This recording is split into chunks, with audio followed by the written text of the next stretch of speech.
Blog Talk Radio.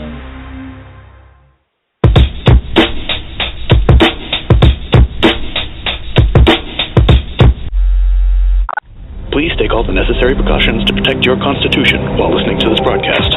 3, 2, 1. Coming to you live via the internet. It's time for Rage Against the Regime. Let's get ready to rumble! Finally, a show for patriots, defending the Constitution and uncovering the truth at every turn, bringing you exclusive interviews and covering the topics the mainstream media doesn't dare to touch. Call in and join the discussion at 929-477-3565. That's 929-477-3565. And now, here are your hosts, Bobby Who's the Man and Becky Williams.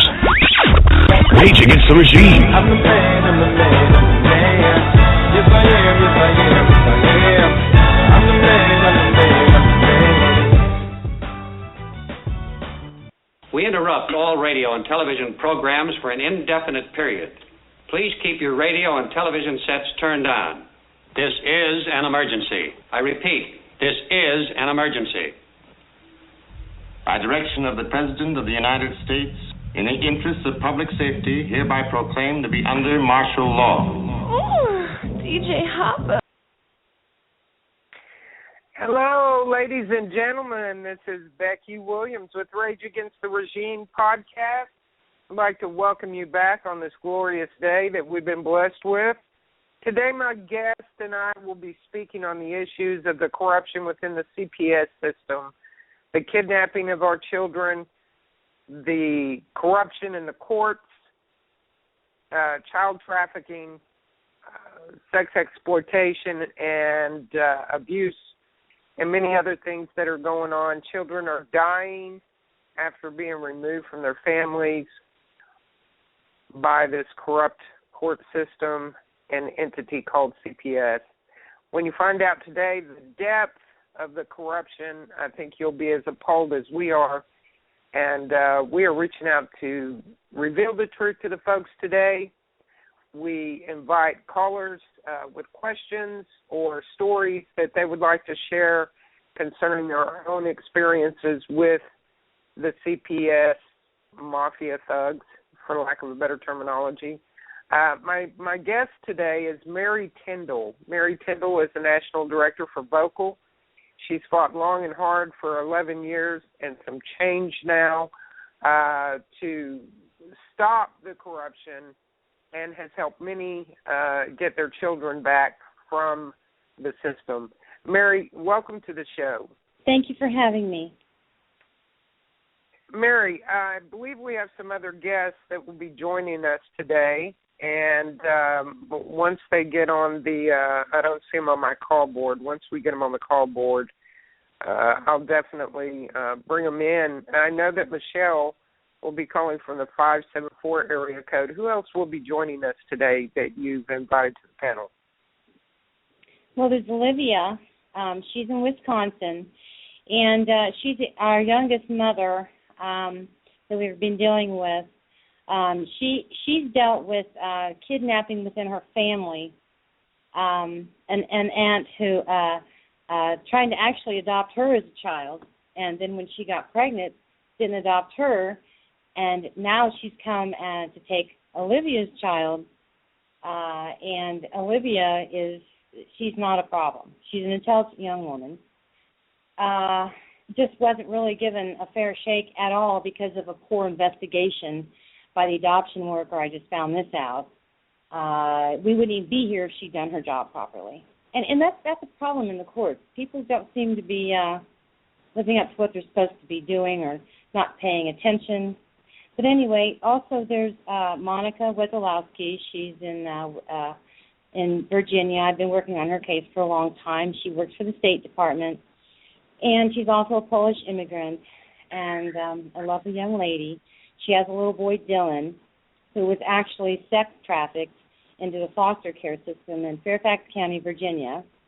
And there are many articles on that story if you go to the Common Sense Show, and that's Dave Hodges. He has been the reporter that we ended up reaching out to via her father.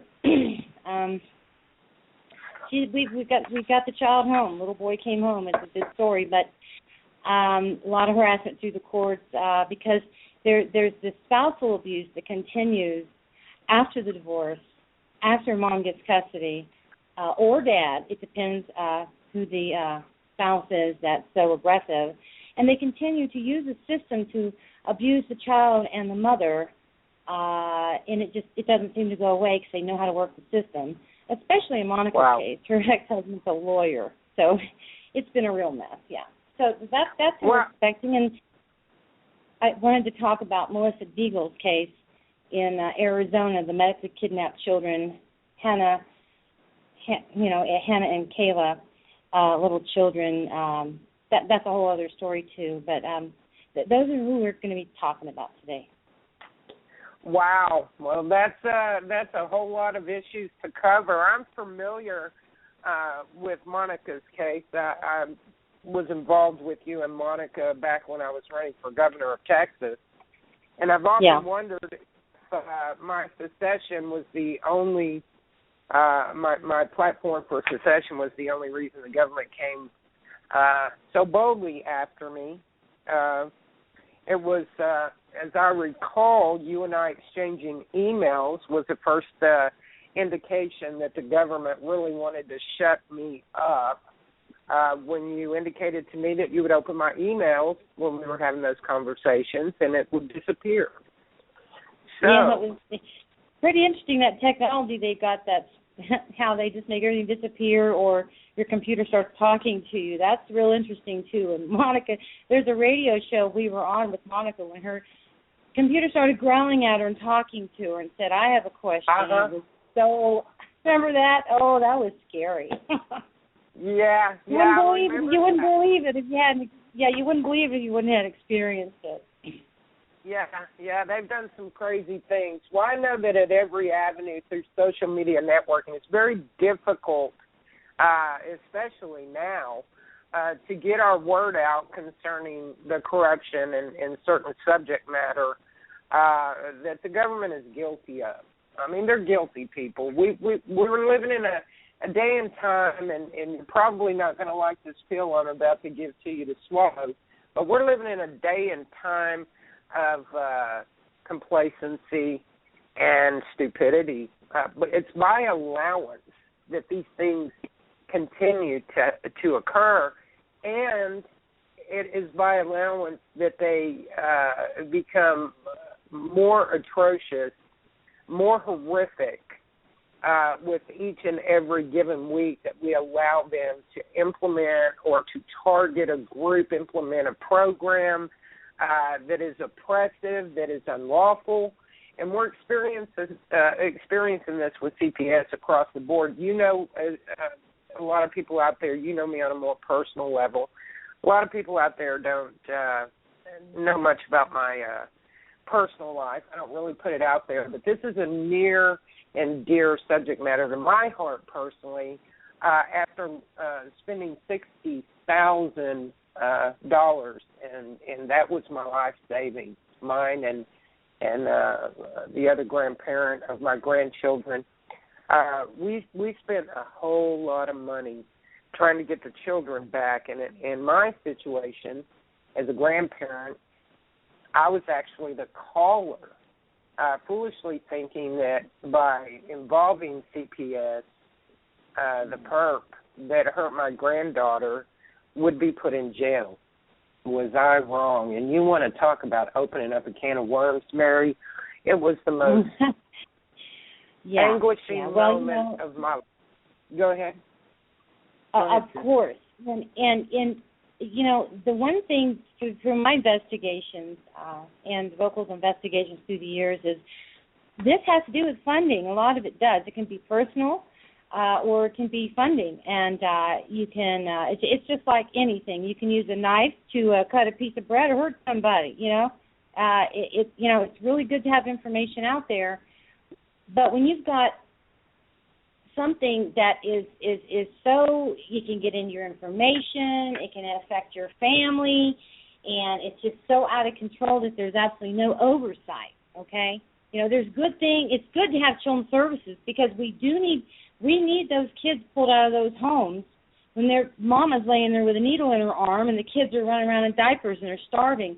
Yes, but we need a safe place for these children to go to where they're not going to be assaulted or murdered. And the rates are so much higher out of their own homes.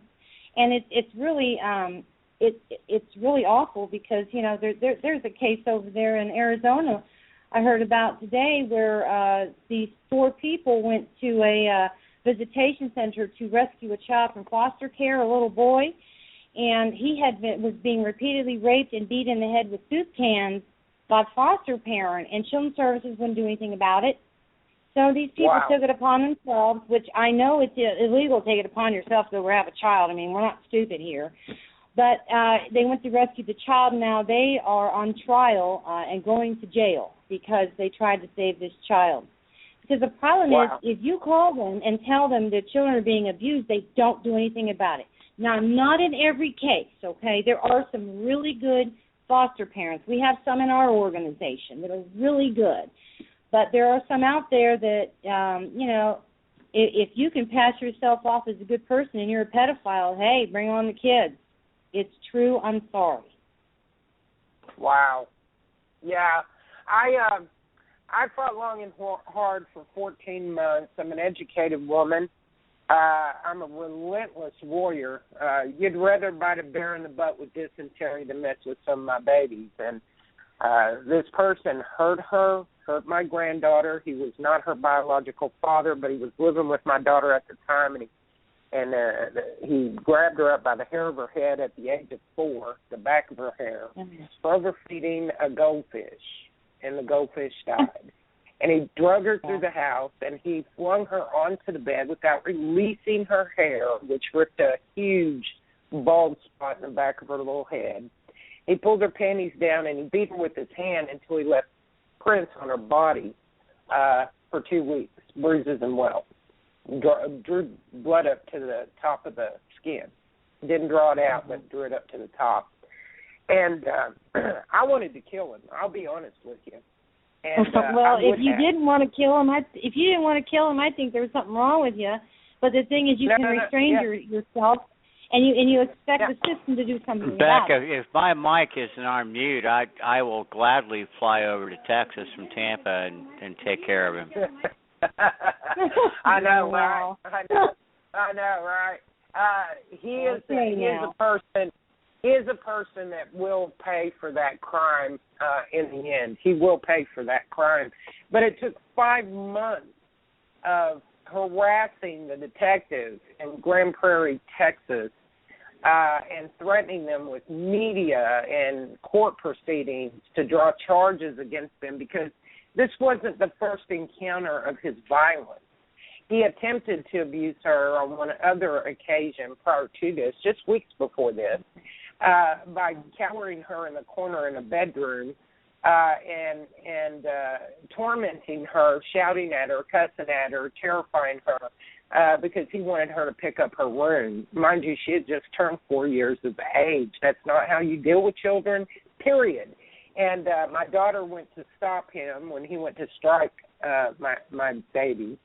And he fought with her physically, and they both received tickets. I was furious when that happened. I called the sergeant back out to the scene, the officer that initially had showed up, and gave them tickets, who had talked down to my daughter, was probably an abuser himself, a Hispanic cop. I won't give out any names, but I got him fired at the end of the day. But he started trying to threaten me with arrest when I called the sergeant back out to the scene once I arrived, because the police had already left. Long story short, had they done something that day, my granddaughter may have not suffered what she did at his hand just a few weeks later. So I wanted to kill him, and I was redirected. Pardon? Yeah. I'm sorry to interrupt, but I know I do that, but because I'm always thinking. It's fine. Well, let me ask you a question. Was he already in a program for any kind of government program? No. Program for drugs? No program whatsoever. When the police came back out, I wanted to know why he wasn't arrested. for abuse on my granddaughter and then abuse on my daughter. And they said it was domestic violence. They both had thrown blows. I said she was trying to protect the child. She was well within her rights to do so. And they wanted to argue the point with me. So anyway, 5 months later, I'm badgering the hell out of this detective. My daughter decides to turn against me and defend the abuser, and then stated all kinds of lies, that I was more abusive than him to her as a child. Absolute lie. That I had a cocaine and a marijuana problem. The ad litem hated my guts. The CPS worker hated my guts. I was relentless. But at the end of the day, rather than give the children back to me, they gave them back to their mother. I have not seen my babies in 5 years, and there's a court order for me to see those children 18 hours a month. I'm still at odds with my daughter, but that was contingent at mediation that I get 18 hours, and that is an order in Dallas County court system. I have an exercise right to throw her under the bus on obstruction, but putting that into the works now, enough's enough. I was hoping there would be some reconciliation at some point to salvage any relationship I might be able to have with my daughter, but obviously there's not. And I went through the drug test, and of course they came back negative. They took my hair. I was the only one that had to do that, by the way, in order to see the kids. And they denied me the right to speak to them for 14 months, even over the phone, to see them. One of my grandsons had to have surgery at the age of 18 months old to repair a hernia. He was born with medical issues. I wasn't allowed to go to the hospital for that. In fact, I was told if I showed up, I would be arrested. Now, that's how they treated me, trying to save a child. And I'm the grandparent. I wasn't the abuser. I'm not the parent. Well, you know, there's a lot of programs out there for abusers and domestic violence. So all these bills have been passed, and it's just like any other government money. And I'm bringing in the Adoption Safe Family Act is the same way. It's, you know, if you don't spend that federal money this year, you don't get the same amount next year. So when you don't have cases, you have to create them. Now, when when all these counties are taking all this money on and they're spending it and using it for other things, whether they're using it for what they should or not, some do and some don't, you know, they've got to have the cases. So, you know, it's money in numbers, and it doesn't really matter how we're destroying our families. And that's a big problem here in our country is, you know, if you know, you spend $60,000 in court. Well, I think Monica spent a hell of a lot more than that, pardon me for swearing there. And the thing is, you spend all this money and you don't get your kids back. So you can't make that house payment, that car payment. Now you're dependent on the government. Now you are unfit. You don't have a home. And now you are not a taxpayer. And if you're not a taxpayer, the counties go down, the communities fail because the money's not going back into the community, and we've become more and more dependent on the government. We're not free. I lost my house. I did. I had to let it go. I had a beautiful home, 2 fireplaces, in-ground swimming pool with a diving board, gazebo. You know, I had a lovely home, and I had to let it go to fight to keep them from putting those children up for adoption, which is exactly what they wanted to do. There's a lot of money in that. There's a lot of money in adopting children out. Yeah, at the time of the abduction, and I call it that because that's what it was, they went in the middle of the night, they took the kid. Alec, my oldest grandson, was probably, I guess he was a little over a year maybe. Peyton was 4, and she was pregnant with Ethan. Now, they took Ethan immediately after he was born. They already had Alec and Peyton. And I fought, and I was relentless. I did my own homework. I found out, statutes and laws. I went to the library. I spent endless hours and hired endless attorneys who the judge refused to hear, or they were not strong enough to stand up and demand to be able to be heard at every hearing every month. They would not even let me speak. Every time I tried to say something, the judge would tell me to be quiet. Well, you have a right to speak in court. Okay, now I'm not practicing law or anything like that, okay? But you have the right to speak in court. And the problem is all this control. When you get in there, your lawyer says, sit down, shut up, don't say anything, do what I tell you. Right. And it really doesn't matter because a lot of the times they've already made their decision before you got in there. I mean, I'm not going to say what case, but there is one. I won't say what state. Well, let me tell you, where the judge came in on a Monday, wrote her decision on a Monday morning at 8 o'clock before the trial on Friday, on Friday. And then on Monday morning for the court hearing, they went through the whole charade, but she'd already made her decision. What's that about? Wow. That is that's very disheartening. It really, really is. And I know, again, with my own experience, and the show is not about my experience today, but about many, and then I'll give up with this one. I'll let it go and go on to someone else. I want to say to the panel here, you yourself were a victim, Mary. The ladies that are joining us today were victims. I want to say this one thing.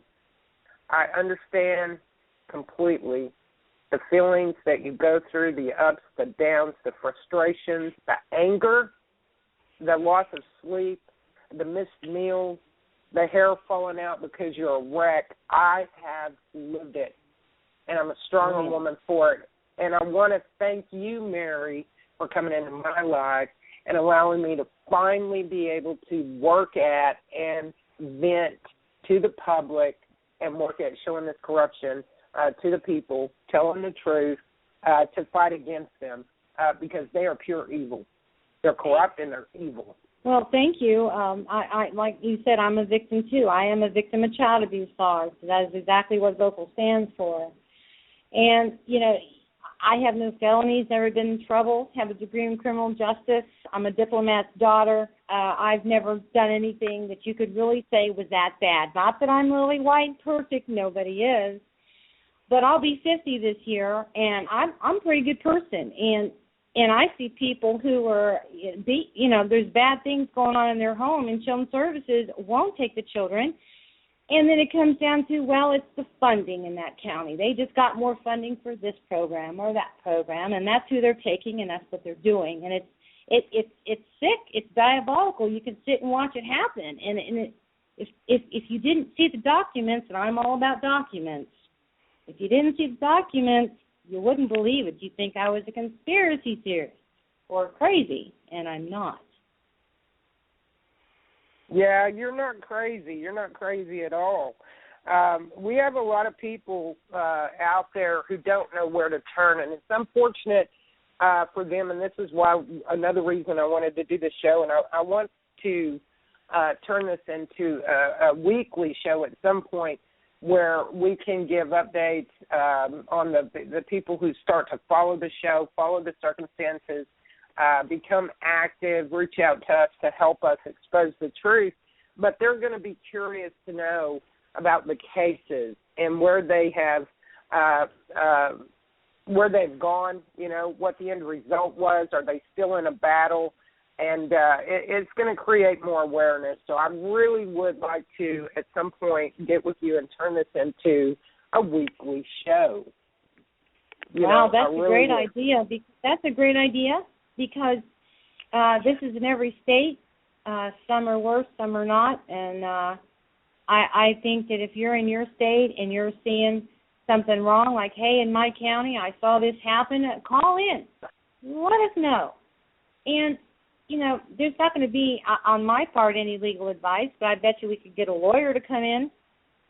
We get a lot of anonymous callers that come in, and they are lawyers. They just don't say so, and they do some sense. And they're scared, too. They don't get it either.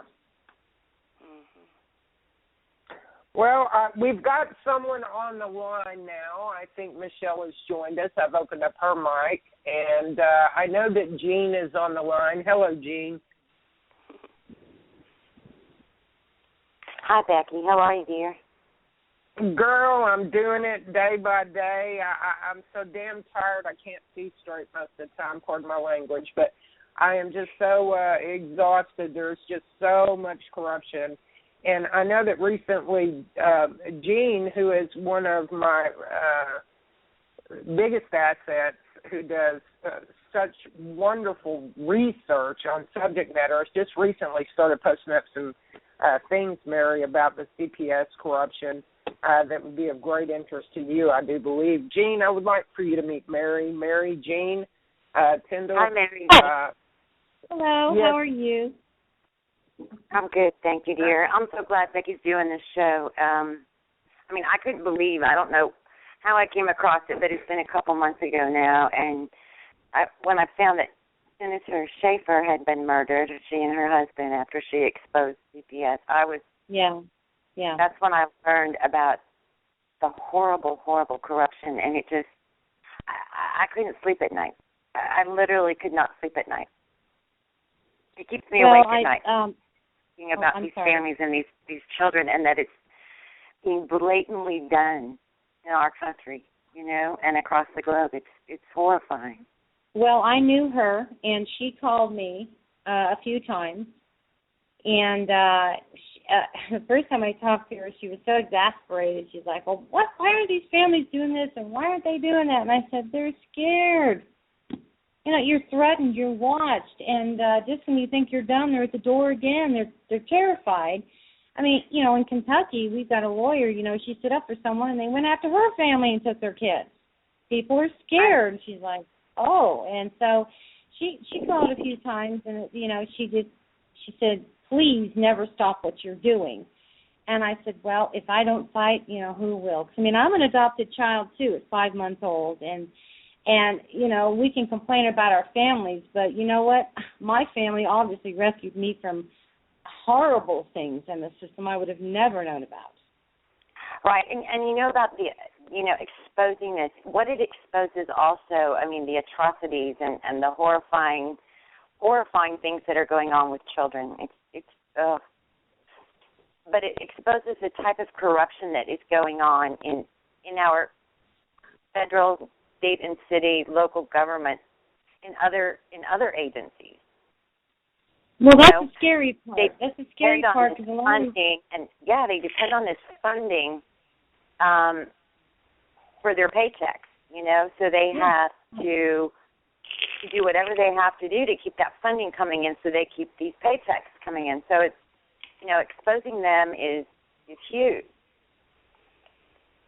The problem is you expose them, and it doesn't seem like anything ever gets done about it. I mean, Vocal's been around. The NASVO Vocal, National State Organizations of Vocal, has been around since 1984, and Dr. Graham Wembley is the one who started the NASVO part in Colorado. So this has been going on that long, and it's still going on. And I was physically neglected terribly and abused in a foster home and adopted at 5 months old. And, my mom took me out. My dad was in the military. Took me out to the base doctor and like, oh, my God, But nobody reported it. No one did anything about it. And I can guarantee you they had more foster children. It's like we're as parents are held to a higher standard than the foster parents or the CPS workers or the courts are. And that is what's scary. Wow. Right. Well, it's about selling children. They depend on those children for their paychecks and their bonuses. So, but exposing them, it's really coming out now. Did you know that there's a huge campaign, Anonymous, the Anonymous group? I saw that. You know what? They kicked them off Facebook. Well, they won't stay off Facebook. I mean, they can get on anything. They won't stay off Facebook. They're not going to let. In fact, I just got a copy of a letter that they put together, and they're sending or have sent to the FBI and these agencies, and they're like going, "You are going to, we are going to address this, and blah blah blah, or else we are coming after you." So,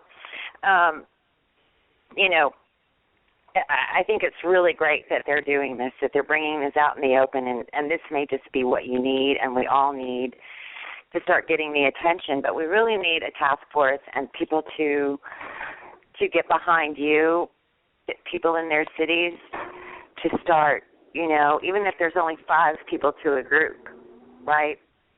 5 or 10 Right. people. Right, yeah, and there's a group called Unjustly Taken Arizona or Unjustly Taken National, and that's Melissa Deagle is or was the national director. Now, she's had a gag on her and been threatened so much by the courts that I'm not even sure at this point if she's still the director or not, and she has 5 states under her.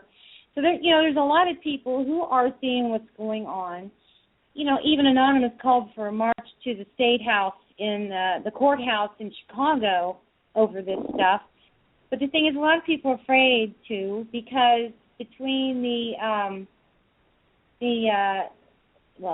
forget the name of that act, but people are afraid, the Patriot Act, they're going to get arrested. You can't hold a sign on a sidewalk without some problem, and they just want to shut you up. And now they've taken over the government's taken over the internet, so we don't know how long we're going to even have shows. I mean, it's really scary because these things are happening, and they're happening in every state.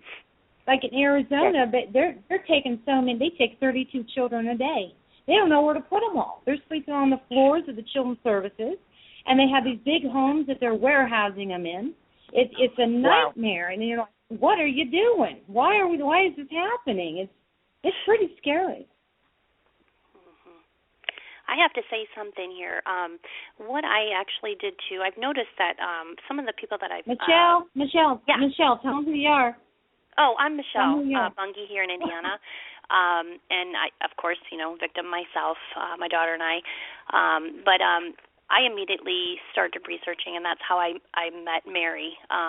Thankfully, bless her heart, she called me back, and it was like, I can't even tell you. It was just like, wow, somebody's listening to me. And she just really helped me because I didn't have anyone. And then we started talking, and she told me everything, and I thought, no way. So I started doing my research. And everything I started seeing, I was like, oh, my God, no way. These are children. These are God's children, and this is happening in our country, our state, our counties, everything. And more frighteningly, knowing how much I found out in my own county. So I took it upon myself to vow to do whatever I could. And I thought, what do I got to lose? My daughter's my whole life. And you just took her from me. That's what I wake up for every single day. I wake up for her every single day, and they took that from me. So I had nothing else to lose but to use my voice. And Mary, thankfully, was on my side. And I started going through Facebook, and I started seeing, different chapters, like she said, Unjustly Taken, and I friended them, and I friended the people that would comment on them. I've been friending everybody that I can think of that has a similar story, so that we can all, when you go to mutual friends, you'll see that we're all, it's growing in numbers. And then what I do is if somebody says, hey, I don't know what to do, I got court tomorrow, this and that, and I say, I give some advice, and I say, please friend this person and this person and this person and this person, so that they're aware that there's more people out there that are fighting for that person and that person and that person. Because like I said, I was all alone until I found Mary. And then when Mary told me about other things, and it gave me the strength to keep getting up every single day, knowing what I had to endure every single day. And that's the hugest thing, is for these people, these victims, these mothers, fathers, children, anything, is to know that there is that one person. When you think there's that one person, and then knowing that there's tons more. And like task force, that's what we have to do. Let me ask you a question. Mary, Anonymous is going to bring this out, and I think they're going to stay on it, and it won't just be Anonymous. It'll be I think there's a lot of people getting involved. But what do you suggest? What can we do to help? What is the best route? I'd like to become an advocate. I'd like to be able to help in any way that I possibly can, even if it's just someone for these parents to call and have someone to talk to while they're going through this. Well, for one thing, you need to talk to your state legislators. Okay, right, and you need to go to your county commissioner. No, that's a given. You know, that's a given, and that will happen, and that, you know. But what else is there that we can do? Well, if I'm going to try to answer your question. Are you asking me what everyone can do as a public? If that's what you're asking me, I would say then everybody needs to get together. And, boy, this is radical, but if you want to, you know, march on Washington, parents on Washington, you know, but I can't see it because people don't have the money, the time, or they could lose their job to go and do it. Because the thing is, you know, if people can have a million-man march, where are the parents? They're taking our children. They're taking our children. They passed a law in New Jersey saying they can take your child no matter what for no reason. That should scare any parent. Well, it's right there in the Affordable Care Act, the 112-page document. You saw that, Mary. I mean, you read that, and your mouth will drop clear to the floor. And I've seen it happen here. It happened to me. It happened to me. Michelle, Michelle, tell, just, you know, give some quick facts. How it happened real quick, a few facts in the middle, and where you are now. And you need to explain how they're, which I know they're doing in Virginia also, in these visitation centers. Now, Michelle did not see her daughter on Christmas because she owed money to a visitation center. Go ahead. Yeah. Back in July 13th, well, first off, my ex-husband is very controlling and narcissistic and would do anything to just hurt me. And he knows that by doing that would be taking my daughter from me. His mom is a DCS agent in Michigan City, Indiana. His family has money. I don't have a family. I don't have money. And I certainly don't have a DCS caseworker working for me. Being said, I had gone to DCS the prior year and reported that my daughter may have been introduced to some sexual orientation of some sort, knowing that my ex let my daughter be babysat by a sexual molester who did go to prison. That just basically went under the rug. They said that video I showed her was basically unsubstantiated and that 4-year-olds do that sort of stuff. My daughter never went to the Casey Center to be interviewed, nothing. I went to Elkhart to live with my mom, who is a very unfit parent. When I was growing up, she's an alcoholic. She does pops pills, and she's always kind of like a mommy dearest to me. And she basically did not like the fact that I told her that I will never be the mother that you were to me. With that said, she called DCS in Elkhart to come out and interview me. Yeah, and she was in the other room when they interviewed me. And they basically left, and before they left, they said, would you like services? I said, yeah, please, I would love services. So they introduced me to this company, Can I, or something like that. I can't remember. I worked with them for several weeks. I had a budget in place. They were going to disperse some money to me so that I could get an apartment. And my mom and I got in an argument, basically with her being drunk and yelling at me in front of my daughter for the 4th time. I said, Haley, get your things. We're leaving. I went to my dad's. It's the only place I have to go. He's in a studio apartment. I knew I couldn't stay here, but I knew that I had money on a down payment for my apartment, and I had a plan to move in. 3 days later, or 2 days later, DCS calls my dad in St. Joe County. Mind you, Elkhart closed the case, open and shut. St. Joe County comes out. They interview me. I told them everything. They interviewed my daughter. I showed her my plans of everything, my timeline, and when we were going to move in, and how Can I was involved, and they're going to give me this money. And 3 days, she was fine with it. 3 days later, she calls and says that you need to come down here and sign this safety plan. I said, for what? And she says, well, we just need to have something in writing and safety plan. And me being with a finance background, something in writing, quote, is basically trying to, capture the legal documents to hold against you.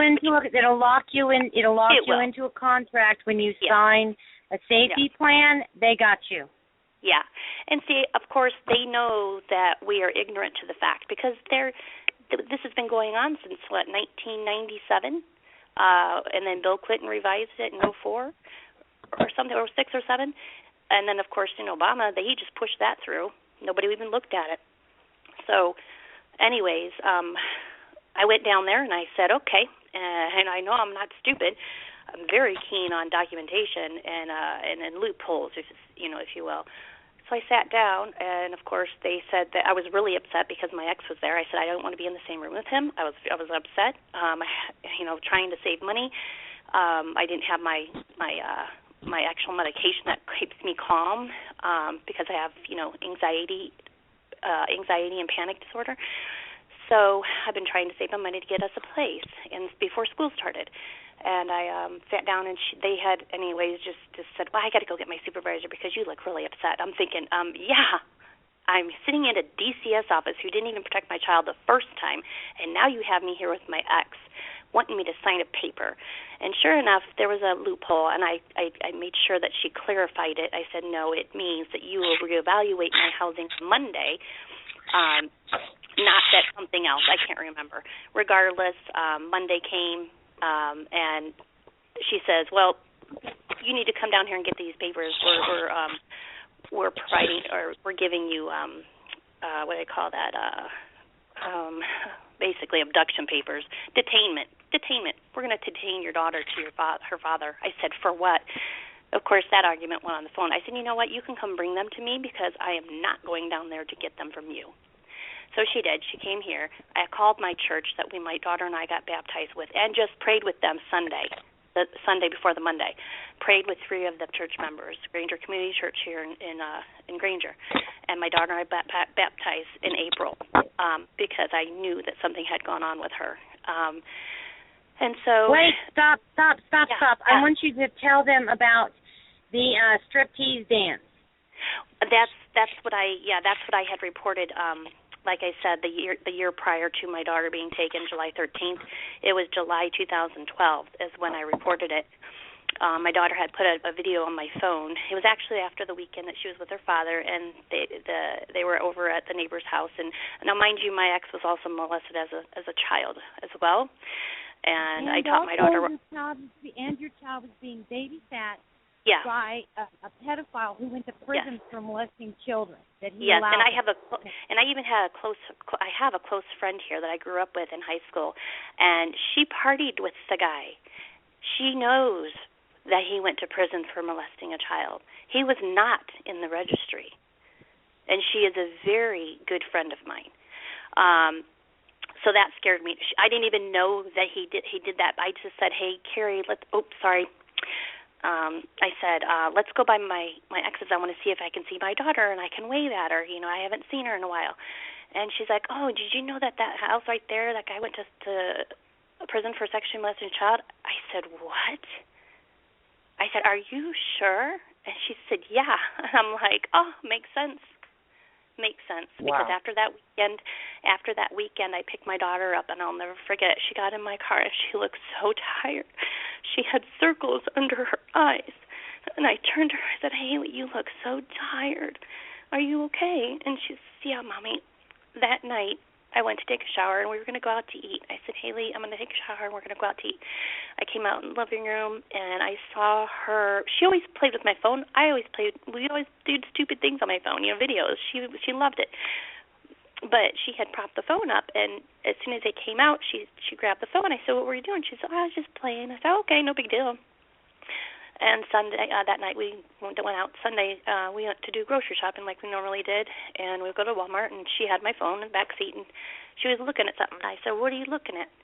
She said, "Oh, Mommy, it's okay. Don't look at that." And I said, "No." I said, "It's okay. You can, how you got to, right then your mommy instincts kick in." I'm like, "It's okay, honey. I can look at it. I'm not going to be mad." I said, "Let me see what you got, And she let me have it. She goes, "Don't tell Daddy. He'll be mad." And I was like, "Oh, God, I'm scared to see this." So I look at it, and there was 4 videos that she put on my phone with her dancing sex moves, rubbing her belly, rubbing her butt, tying her shirt up. I did all I could to just not make her feel what I felt. And right away, I turned my voice record on, and I started questioning her as best as I could with a 4-year-old. You know how they are.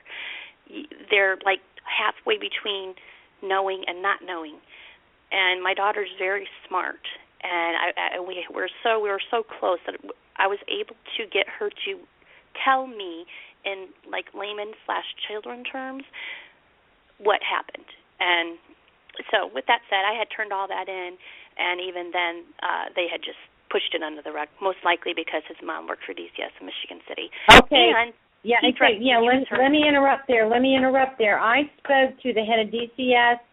I spoke to and told them and an investigator about this very little dance on the phone going on, and the fact that this child had been babysat by a pedophile who went to prison, and it didn't matter. It did not matter. I never heard back, and no one did any investigation, and the judge gave this kid to her father, and he is the one who has decided that he wants the visitation center for visitation for her child. Now, here you need to tell them about the pay, how you have to pay to see your child, or they don't let you. Yeah, I was saw that. I was mandated to have supervised visitation with my daughter for a year at a center called Families First Center here, which everybody goes through. And you wouldn't believe some of the stuff I've seen there. No hand soap, trash is overflowing, nails on the carpet, whatever. But his mom had hired a lady from Healthy Families to come work down there so that she could be on the inside. I had to put that together myself. And after I refused to sign another form just for me, stating that I cannot speak with my daughter about Christianity, I cannot speak to my daughter about anything that's going on in her life. I can't take pictures of her. I can't take videos of her. You couldn't pray with her. You couldn't sing with her. You couldn't touch her. Yeah, you couldn't touch her. Yeah. I couldn't do anything. Wow. Couldn't even give her medical. Now, I had not lost my rights. I'm sorry? Can I ask you something real quick, honey? Sure. Do you have representation, or is yours court appointed? No. Like I told you, from day one, I went to try to get, first of all, I tried to get all the assistance that I could, and I got zero. All they told me was go to the homeless shelter, which was full. Go to the women's shelter, which was full. And mind you, I was sitting next to a gentleman that had a cell phone, an iPhone, and an electric bill that hadn't been paid, and he was making $14 an hour. And it got paid.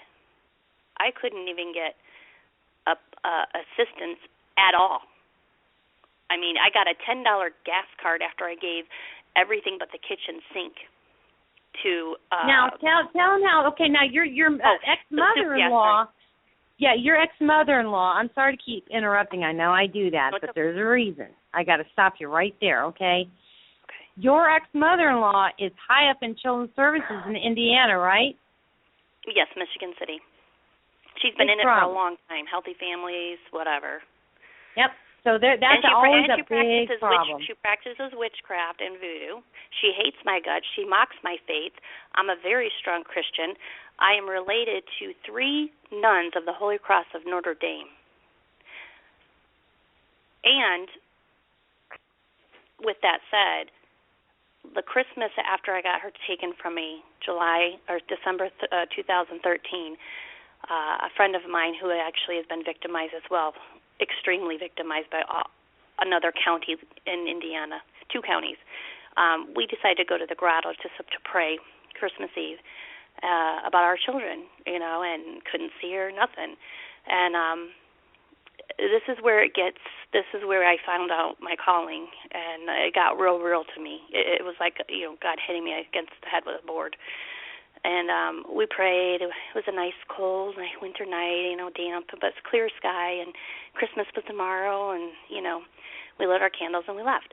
On the way home, we're pulling up to the light, and I happened to notice the license plate in front of me, and it said CPS and some other numbers.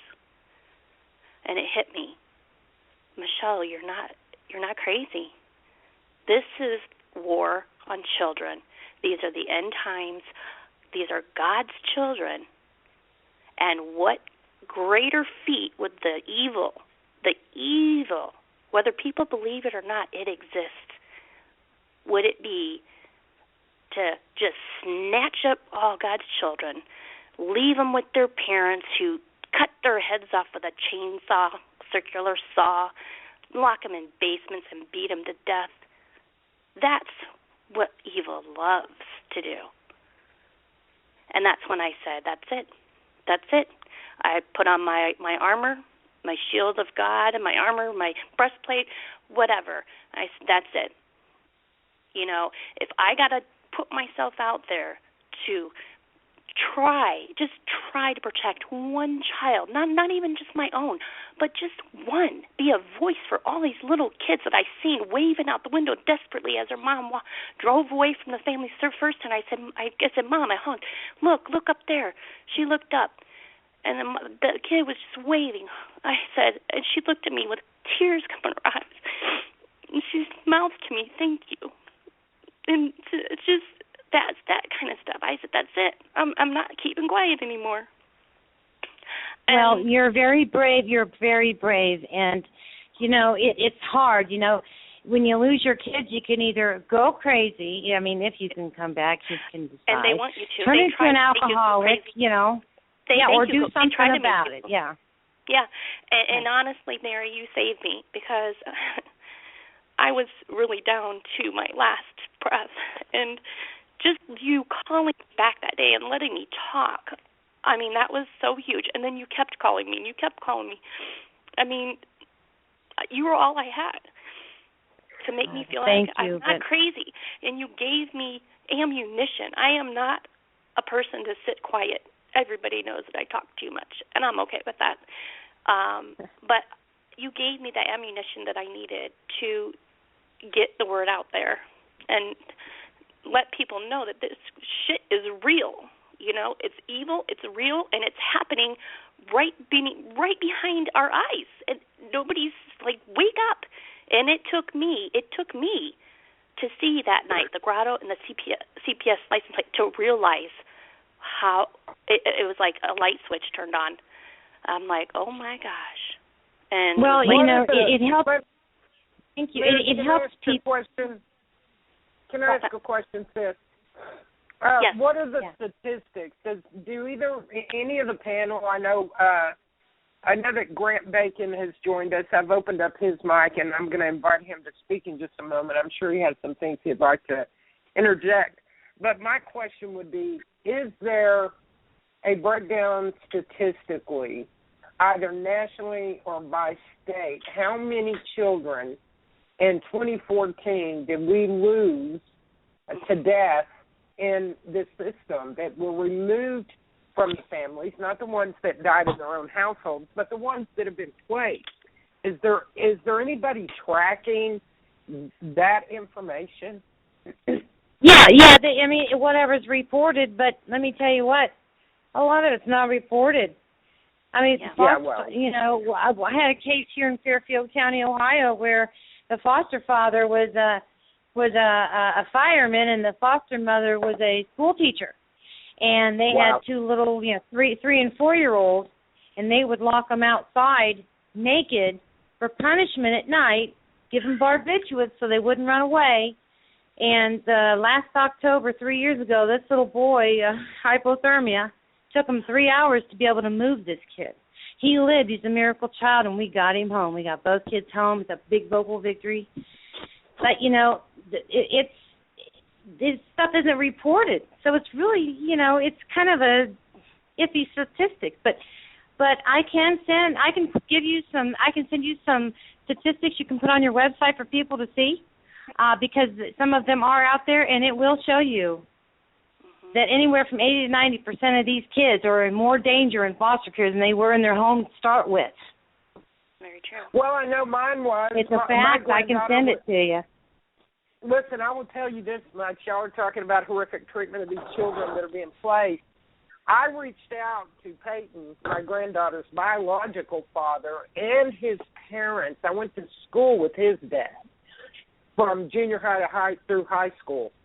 And so I knew both his dad and his mom. His mom had passed away, but I reached out to them repeatedly when I found the first bruise on my granddaughter. Prior to the assault on my daughter where they both got ticketed, they had shown up to my house. There was a bruise on her leg.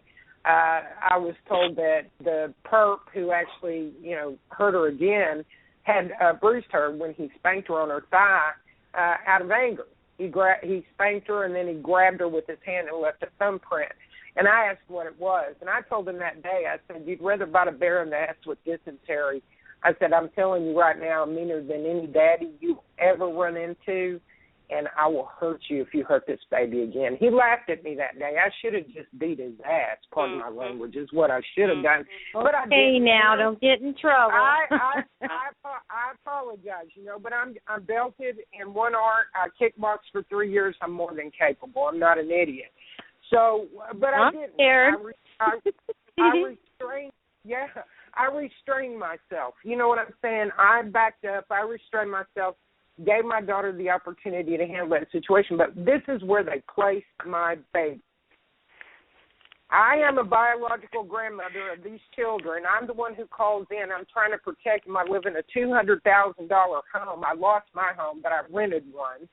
And my landlord worked a deal with me because he knew I was going through this court battle. So he sliced that rent literally in half, and there was some months that he would gift me $1,275 rent. Seriously, gift it to me so that I could continue to pay attorneys and do what I needed to do. But anyway, so I reach out to Peyton's dad's mom and dad. It's his stepmother, and I asked them. I said, "Listen, I'll pay for an attorney. If he wants custody of Peyton and he'll take care of her, I will pay for that." They rebuked me. They refused to help me. John wouldn't help me, Peyton's father. They would do nothing. And so when they placed Peyton and Alec, they placed him in that household. They lived in, and I'm not down. I'm really not talking down about people in trailers or their capability or what level of income or anything like that. But these people truly live like pigs. You can be poor and not live like pigs. Right. That's right. You can be clean. Yes. They lived in this old dilapidated trailer that there was so much rust around the tub where the metal backing was coming up. I mean, it was dangerous. And they'd leave my babies in that bathtub, taking a bath without supervision in that filth and with that danger in the tub. But well, you see, there's that higher standard again. Now you can't leave your child alone in the bathtub, okay? But they can. Yeah, there you go. Their house can be a pigsty, but yours can't. Right. What's that? Funding. Money. Money. You're exactly right. My daughter would go and visit and take pictures. Yes, she would take pictures and send them to me, even though she's siding with this daddy. She wants me to raise hell about where the kids are because his parents don't like my daughter. So that was her motive. But she would send me all these pictures of a 32-gallon trash can full, flowing over, dishes flowing over in this filthy kitchen right by the high chair and the table where my babies were eating. Yep. Sickening. You see, why isn't, you know what, if the caseworker was doing their job, they'd walk in that home, unannounced visit, and make sure that child is okay. They need a task force to check on these foster kids solely. A task force. There's an idea. There's your answer. Absolutely. Right there. Well, need one of those, the task force to check on these kids in foster care. Also call the health department. Exactly. The health department can be paid off too. No. Yeah. The problem. We can write all the laws we want, but somebody has to be held accountable and actually do their job. And if they don't, somebody has to do something about it. But when you're dealing with the Department of Human Services, they have a hell of a lot of funding with no oversight, and that's a big problem. Oh, no, wait, it gets worse. My baby, who had her hair ripped out and beaten At that grandmother's house, that grandmother hated the babies. I mean, she didn't want anything to do with them before they were in custody. She loathed Peyton and hated my daughter. And she would take Peyton and lock her in the friggin' bedroom all day long and not feed the child. Yeah. Further abuse. And if God is my witness, and I'll say it on radio because I've already said it to her face, I said it to the judge, and I said it to CPS, and I said it to the police officers.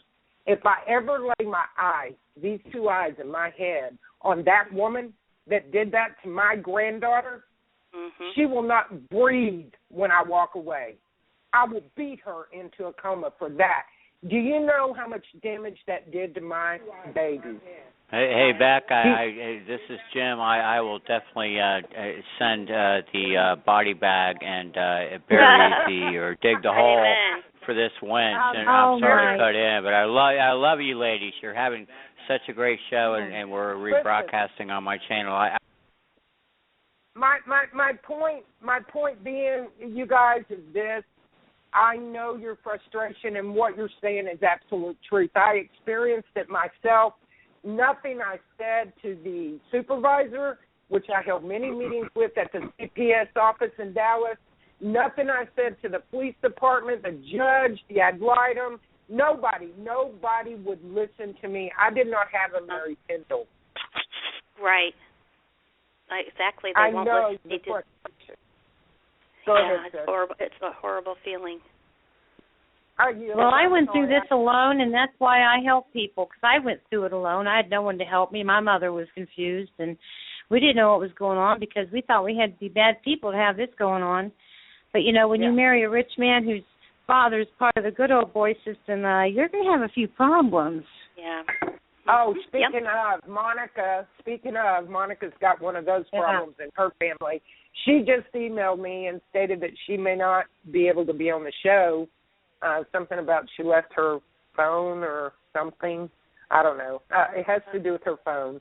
So Monica may or may not be joining us for the show, just to give you guys a heads up. Now, do you have Olivia yet? Pardon me? Do you have Olivia on yet? 302 area code. That's you, Grant, isn't it? Or is that Olivia? Yes. Okay. No, that's me. No, it's 715, but I guess Grant's going to talk first, but Olivia's 715. Olivia's not on the board as of yet. Okay. Hey, Becky. Everybody. Yes, ma'am. I'm sorry to interrupt, but I have to go back to my job in about 15 minutes, and I just wanted to tell just a few more points, if you wouldn't mind. Sure. Okay. What was I going to say? Okay. So my DCS case finally closed back in July, and when it closed, my judge said, we're going to give Haley to her father, but I still want you to have supervised visitation. And I said, why is that? He said, because you wouldn't sign that paper. And I did sign the paper eventually, and they said I didn't, basically. So what paper? What paper? Remember when they did the one about the videotaping and the playing within the Christianity, all that stuff? Mm-hmm. At the center, I wouldn't sign the paper, and they said I couldn't see my daughter because I didn't sign the paper. And she wouldn't sign a paper saying she wouldn't hug her child, sing with her child, or pray with her child. So that got her in trouble. And this was just for me. This wasn't for everybody. It was just for me. And mind you, the supervisor or the lady that did my visits, of course, was hired by his mom. And so shortly after I went to sign the paper again after not seeing my daughter for 60 days. Attorney that I spoke with, long story, through Legal Shield, said, you go sign the paper. So I said, okay, I did. And I said, well, can Melody do my visit? And they said, oh, she's no longer with us. That's interesting. And I called her phone, and her phone was disconnected. And ironically, she is now working for the place that I have my supervised visits with now. I saw her. And they were on my side in the beginning, and then they quickly turned kind of against me. And that was shortly after I saw Melody pull into the parking lot or come out of the place and leave. And then I let them know recently that, hey, I need somebody to let me. I haven't seen my daughter in 2 months because I have to pay. It's $75 an hour, but my gracious county gave me a grant, so I get a cheaper price, a discount to see my daughter. Doesn't that sound now, great? when's the last time you saw your child? When's the last time you saw your child and you didn't see her for Christmas, and why? What happened? Well, because I was without a job for 2 months, and I was looking for a job, and my dad was helping me pay, but they were kind of letting me slide a little bit and invoicing me. And the invoices got caught up. Well, over Christmas, I started to get a new job, and of course I went in the mid-pay period, so I got further and further behind, and I didn't have a lot of hours because what I do for a job, there were no hours available, and so I got a message saying, "Well, Michelle, you're going to have to pay this up $181.50 before you see your child in February." Oh, okay, because I get paid every 2 weeks about maybe $300. So I had to wait, and I waited about, I'd say 45 days because I didn't have the money. Finally paid it. I got one visit. March comes. She says, you have to have $210.50 in order to see your child in March, or we won't have a visit. And we got a new thing. We need you to put a debit card on file with us because now we're going to go and debit your card 7 days prior to the visit. We're going electronically. So I had to go with my job. I'm working a lot of hours, so I had to find time to go get the $210.50. Finally saved it up. Okay, sorry to interrupt, but that's where you are right now. Tell them about what happened at Christmas. Because that's important. You can't see your child on Christmas if you don't pay the visitation center. You mean this past Christmas? Oh yeah. I couldn't see her on Christmas. No. I couldn't see her on Christmas. I missed her birthday. They wouldn't let me see her on her birthday for the second year in a row. She's turned 8 now because I didn't have the money to see her. I didn't have the money. What? You didn't have any money, did you? I didn't have the money to pay her. They wouldn't hold my visit because I didn't have it paid off. That's my point right there. It has now been 60 days since I've seen my daughter. I just paid the $210.50 last Friday, and I have yet to have a scheduled visit. And I have emailed both ladies, and I informed them there's got to be somebody that I said, I've done what you told me. I gave you the card, gave you the money. There's got to be somebody that can fit 1 hour in 7 days. With all this money that we're paying you. You paid the money. Michelle, you paid the money? Yep. Sure did. Okay, well then wait a minute. Monday we will be calling them, and I will ask them what's going on for you. And now her father will not call back. Her father won't even call back. Hey. He lives 3 minutes down from the center. I live 20 minutes away, and he cannot find 1 hour. This is another case of the continued spousal abuse as well, like Monica. Yeah. It's the same thing. Yeah. It's control. What were you saying, Becky? It's sickening.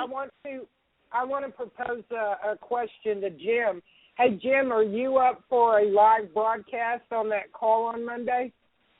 Well, I am, and I'm also sitting here with I'm just put the second Band-Aid on my tongue on the last caller's story because if she was in my jurisdiction here, we would that is extreme and. You know, oh, wait, it's not Sunday. It's Saturday. Yeah, that's bullshit. Somebody needs to get in somebody's face, and the thing is, the defendant can't be the one to do it because they're going to twist that into, see, you know, she needs anger management. Okay, that's why you always get an agent. And I'm not giving legal advice, but I'm sitting here, and back I have my mute button, but I'm going, oh, let me in. Put me in, Coach. Come on. Did. I knew.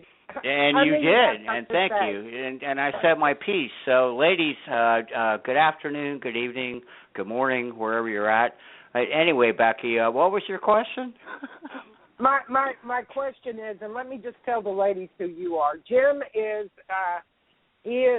such an asset to all of the Patriots. He dedicates his time for us, and he streams us to an amazing maze of studio equipment through several other channels. He helps us reach the world. And he works, he has his own company, Bank versus You. He works with a group of attorneys about the corruption and the outright theft of people's homes and mortgages. So he's very knowledgeable, but from time to time what he'll do is we call on our government officials and we give it a live airing, live on radio, make the phone call, ask the question, and catch them in their BS, broadcast it everywhere. So they can't get out of it. Right. So that's why I was asking Jim. Jim, are you up for a live call on Monday to find out what CPS's issue is with this young lady? I'll tell you what, indeed, and you know we've done that before. Even I call MacDill Air Force Base here, 20 miles downrange from the studio, and I'm actually airing live my new buried cameras about the chemtrails, and we have a vortex here. But you bet your sweet asset, Beck. We will get it on air. We announce it.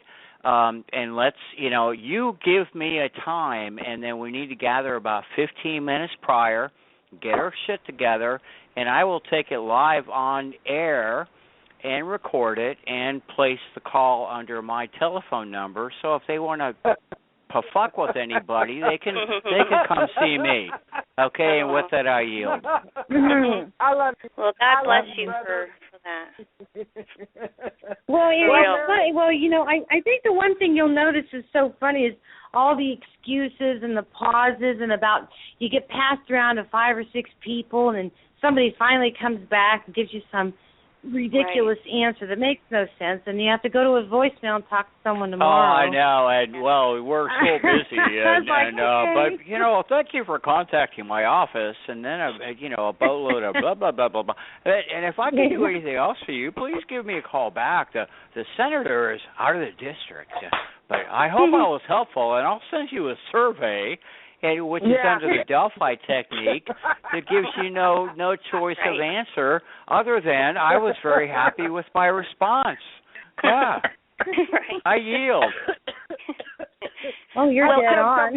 I get a lot of answers like that from when I call Children's Services in different states. They're like, oh, what does she want? Yep. Well, I will say before I have to get off here, I'm sorry, I hate to interrupt again, but I got to get going. I want to say one thing. I am in a Republican state. I am neither Republican nor Democrat, but I have watched some things happening around my county, St. Joe County, Indiana, and Indiana alone. I am actually very, very pleased with some of the progress that I've been seeing. For instance, we elected Greg Zoller, Attorney General, who is working to make aware by providing a billboard for sex trafficking and human trafficking.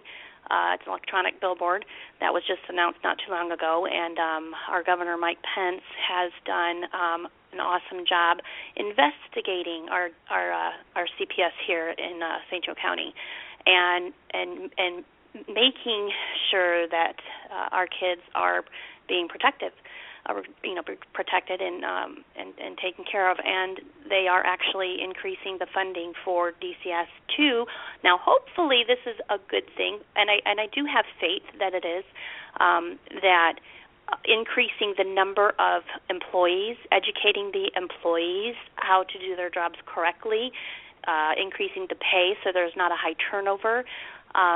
And basically our police force even. I've noticed that they're really trying to target crime, bring justice to drugs in the area, and also we got a mayor candidate, our mayor, Pete, I think it's Buttigieg, I can't pronounce it, so forgive me, and our candidate, Mayor Henry, candidate Henry Davis Jr., who is running for mayor. They have all done a wonderful job trying to clean up a lot of different areas in South Bend and Mishawaka, and I'm very, very, very pleased with that. I don't know if that's something that I had a part in, If I did, then that's great. If not, yes, it doesn't matter. Yes, you did. Did candlelight vigils and all kinds of stuff. You've done a lot, Michele, and you help the people in your community too. I do. I have a beautiful job now that I truly, truly love. It doesn't pay very much, but the rewards of it are so great because I care for intellectually challenged individuals and adults and children through Mosaic. It's a faith-based Christian organization to help our clients live a better life independently. And it has truly been a blessing. And that's all really I can say. Through the storm, there's a rainbow. You sound like a horrible mother. Michele, you sound like a horrible mother. I know. I'm horrible so sorry. Mother. I wish I had taken those. Yeah, you're wonderful. God put you where you needed to be. You're going through this trial and tribulation. You're either going to come out on the other side a victor because you are a strong woman and you do have a mission, you do have an appointment, or you will fail and you will die inside from it. Right. So I see your future as very bright. I see it as a bright future. Well, whatever it may be, I was shot at, I was followed, it doesn't matter because, like I said, if I have to die like Nancy Schaefer or anybody else for these children, then so be it. I sacrificed my child and I sacrificed myself to do what I've done. I hope it's helped. I think it has. And I just hope I'm not going to be severely traumatized by this for the rest of my life because I'm really tired. I know you're tired, honey, but Michele, you have us behind you, honey. I'm backing you 100%. Hey, Michele, do you have somebody that you can find tonight that can give you a hug? Because I feel your passion, Becky, and if I may.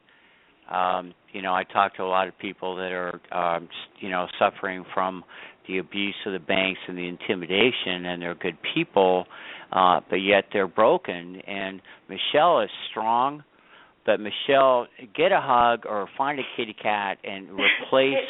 No, seriously now, I'm not being a smartass whatsoever. Well, then go hug your kitty cat and get that emotional release out, because I too must do that. Becky has known me, and people have heard me get very emotional on air, and I get emotional when I hear you, but get it out, because you are definitely a trooper. And Becky, thanks for letting me cut in, but I just had to, because I cannot stand to see a human being hurt. I can't. I will not stand that and look the other way. And with that, I yield. And Michele, I appreciate that. She also takes care of her father, who's a Vietnam veteran, and she cares for him. He's paralyzed. And he had to go through it with my mom. My mom did the same thing to my dad with me. She drug him through the county courts in St. Joe. The same thing with me, and he had to fight to get me. And Michele, keep fighting. Michele, I got my kids back, and it took me. I can't tell you how many years, and when I tell my story, it's I've been through what you've been through. Like when you talk about getting shot at, I got stories. And I'm sorry to hear that. You keep fighting, and I learned. I was alone for most of the time, and I learned how to use the pain for motivation and energy. Yeah, so just keep pushing.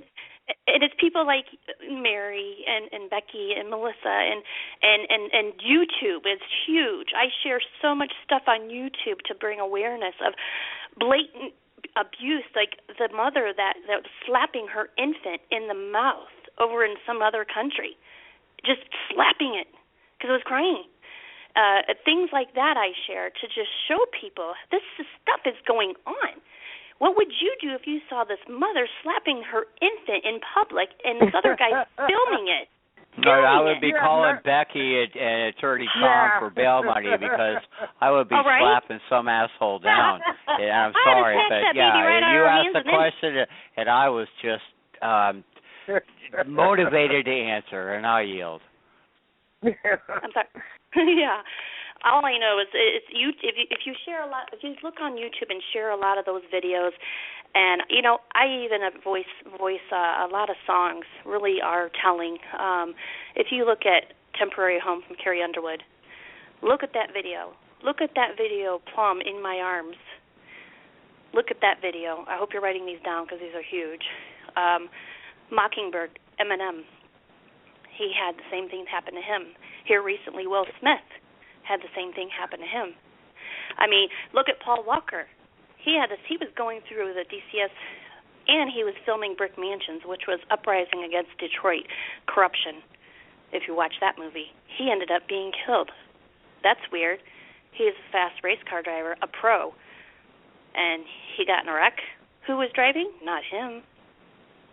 So with that, there's a lot of filmmakers making documentaries about the judicial system and children's services, and they are dying or supposedly dying.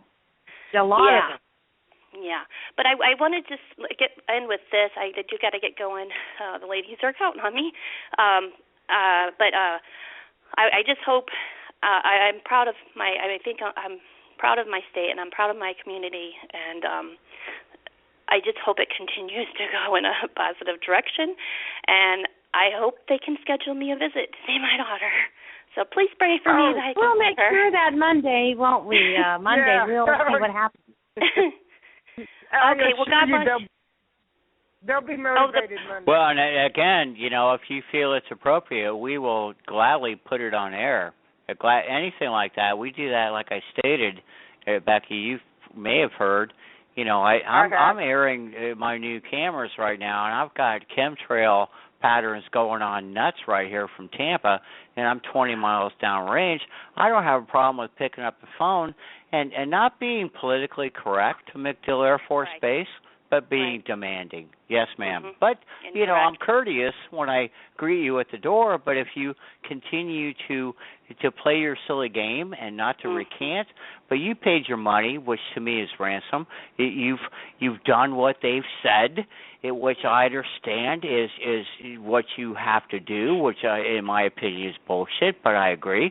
And what next? So, and so I am very much on board if you ladies want to schedule a call bridge, Becky, and then I'll put it on air and record it if you like, because this is bullshit. I've seen enough of, and I've seen this for years in my profession, of these child services and these companies. They're corporations, and they're, and they go to work every morning with fucking attitude, fucking ego, and I'm better than you, and I'm going to yield because that must stop. And my position is neutral, which is great, and my door's open, and I'll never ask any one of you for a dime. Use me, use this show. We will approach them neutral on Stephanie Smith's behalf or John Smith's behalf. My God, I have men as much as women that are in this boat, Anyway, I'm going to yield back because I'm sucking up your time. But anyway, I yield. Okay. Listen, well, I just want to say thank you guys. Thank you guys. I got to get going, but thank you so much. I'm glad I got to meet all of you, and I appreciate everything, and hopefully we'll have another show. We will have a good night. Okay, you too. Take care, you guys. Bye-bye. Michelle, before you run, honey, are you still? She's gone. Would you please let her know that, like you, my door is open. If she's having a hard time, I don't care what time day or night, please give me a call and I'll be in here. Please. Okay. But our biggest thing is she needs an attorney. And if there's an attorney out there who could help her, I mean, I work with parentalrights.org. But what state is she in, Beck? What state is she in? Okay, she's in Indiana. Okay, well, I yield, and we'll get offline because, yes, we can. There are ways to get her legal aid, right down to even those that might be licensed in Florida can work with other attorneys in that state and kind of manage the piece of business. So we'll get into that later. Yay. All right, brother. We'll go there. I would like to bring Grant into the conversation. Grant is a very knowledgeable, articulate young man, and I am so blessed to have had him put in my path. He was on my show yesterday.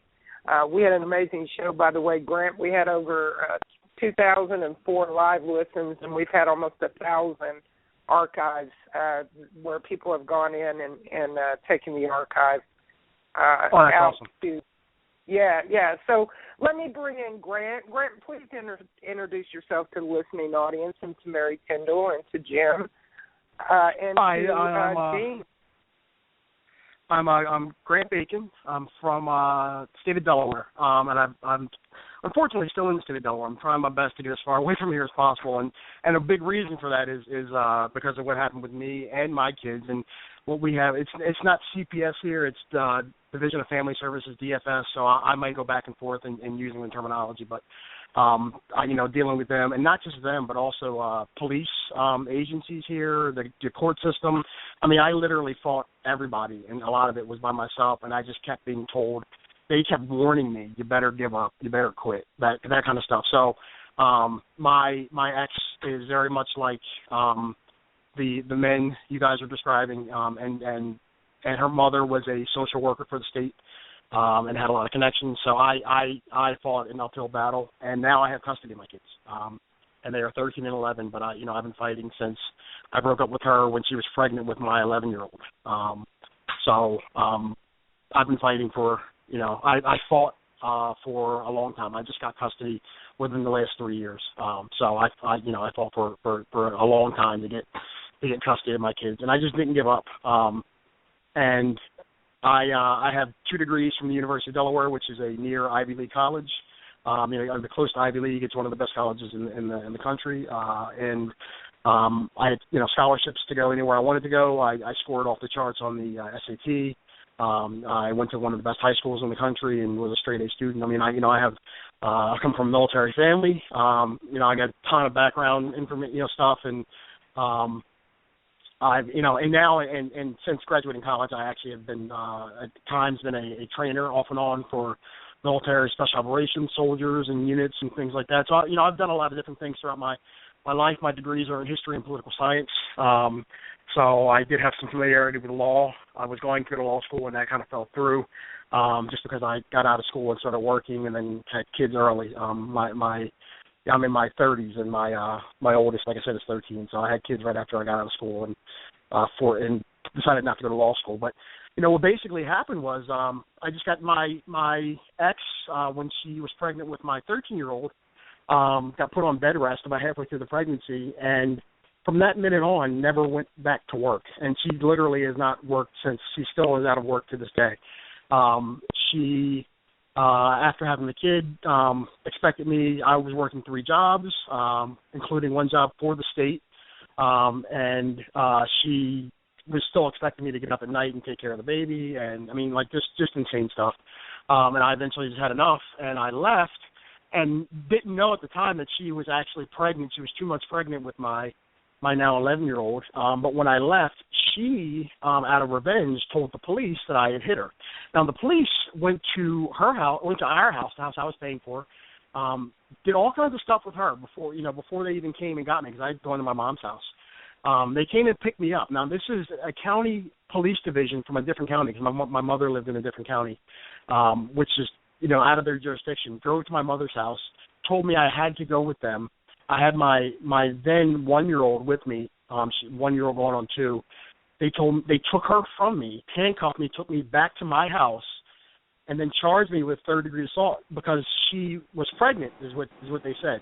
After everything got said and done, the court charges got dropped because the charge they accused me of being a felonious assaulter for was they found a red circle just above her ankle and said that I had assaulted her.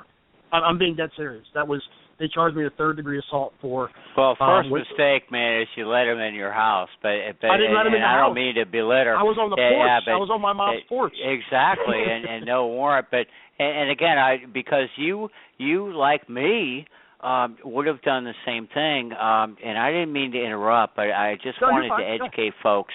at the end of the day, these things are ramping up. The debt police are out. These kind of frivolous, they knock on your door and may we come in, and they have 1 foot over the threshold. You politely say no. You don't touch the officer. You politely say no, and you politely command them to step back. Use the quote, step back. And I'm not giving any advice. We're having a cup of coffee or a beer here. Step back. Step back. You're at my threshold. And, of course, have no trespass signs, which all my advice is a shame. But the intimidation factor is probably where you got yourself in the own trap. And 90% of the people I speak to in this thing, sir, are the same way. And we want to educate on how. Listen, if you're guilty, then you're damn right you need to be, interrogated. But 99% of the people that are, sir, are just like you and me, man. We bust our ass, we work our ass off, we abide by the law and the respect for our neighbors. We, I'm going to say, pay our taxes and whatever, don't drive drunk. But at the end of the day, and I'm sorry to interrupt, but do you feel it was harassment or was it just some dumb luck that got you into this one? Oh, no, I was going to say, here's where it gets weird, because what happened when I was trying to pack my stuff to leave my mom's house was she actually had assaulted me. I had a bite wound on my back, like where I got, when I finally got out of jail, and this whole story gets crazy from here on out, the doctor was still able to count her teeth impressions and take pictures for me of the bite wound on my back that had been scabbed over. She tried to stab me. I had slashes on my back. It was all on my back. So clearly, if I was the assaulter, it wouldn't be on my back, it would be on the front. I would have defensive wounds on my hands or something like that. Everything was on my back. I had scratches, I had a bite wound, I had all kinds of stuff. So I was at my mom's house, and the police got there within like 10 minutes of me getting there, and I thought I was going to have a conversation with them, and they grabbed me, and like I said, all that stuff happened, took me back. So they put me in jail. Now, my mom had gone right over to the bail bonds place. One of the bail bondsman's sons, it was a bail bonds company, it was a family-owned company, she knew the bail bonds lady because the office she works at is like down the street from them, and she actually grew up with the lady. And her son, I had helped train him when he was going to becoming a bounty hunter. I had helped train him in hand-to-hand and close quarter combat. So they knew our family. So I had bail made before I even made it to the police station. They said they never got the bail issuance from the bail bonds place. They put me in jail. Yeah, see. Listen. I've seen that. Yeah, go ahead, man. They put me in jail on an adjudicated pod, which means they put me on a cell block for people who had already been sentenced, where I shouldn't have been. So they essentially lost me in the system for a week. I was in jail for a week without being charged with bail made because they said they didn't know where I was at. In the meantime, the police, and my ex actually admitted to this later on, the police told her what to write on the paperwork to file for custody, the fact that they had to get the child back from me because whoever had physical custody at the time of the filing would have gotten custody. So because I had taken my child and I had proof that I had been injured in the altercation, they had to make me disappear. And they pretty much admitted that to her, which she later on admitted when everything started getting really crazy. So all this time, she's got my kid. I'm in jail. I finally get out, and everything is insane. So when it finally gets to court, and the prosecutor kind of hears everything, he dropped it. He's just like, I'm not even going anywhere near this case. I had pictures. I had the testimony from the doctor. I had a bunch of stuff on my behalf, and she had a red. It was a red mark, and they said it was barely visible. The pictures they took, the prosecutor showed it to me. He showed it to my lawyer, who luckily knew the prosecutor and the lawyer, and the picture showed it was nothing. It was barely anything that they could find. That was what they tried to charge me with. Like when I said it was like a red circle, it wasn't even. It was a barely visible red circle, and that could have been from her kicking a table or something. Like nobody, like I said, it was above her ankle. So. That got dropped. But then it came down to dealing with DFS, because at this point, someone decided to contact DFS or CPS and get them involved. And they tried to accuse me of being. They tried to say that I was abusive. I said, based on what? And they said no, sir, you're abusive as soon as you open your mouth in your own defense, and that is why we're all sitting here, sir. Well, here's the thing. And I didn't mean to interrupt, but that is it. They will twist you Absolutely. being polite into being belligerent. Yes, sir. Well, Go ahead. They said it was on the assault charge, and I said, well, that was dropped. It was actually totally dismissed. So then they said it was because when whatever altercation happened where I was injured, I didn't leave right away. And I said I was packing my stuff so that me and my daughter had clothes. And I obviously took the brunt of the injuries. Now, here's the weird part, too. On the police report, which I'll keep, which I'll always keep the police report and the pictures I have, all my evidence, I'm always going to keep it because I've had to deal with this insanity for years. On the police report, it actually says no injuries to the aggressor or whatever, which is supposed to be me. They said I had no injuries. But when I went to jail, they destroyed my clothes. They actually sent me home in my prison clothes because they destroyed my clothes, and I was told by the people who released me from prison, the people at the prison, that my clothes were destroyed because they were soiled with bodily fluids, with blood, with contaminants, so they couldn't keep them. But the police said I had no injuries on the official police report. So there's oh my God, right there. Yeah, we need to look into state statute on that, sir. Look into state statute on that. But go ahead, well, go ahead. It gets worse. So I'm fighting all this, and DFS is just finding ways to not let me get custody of my kids back. Now, I have visitation. I had always, from the minute I got out of jail, I started paying child support even before support order went into effect because I already knew how that game is played, where they try to get you in arrears. So I paid actually more than what I would have been due to pay. I've always been up to date on I was always up to date on my child support. So they didn't have anything on me.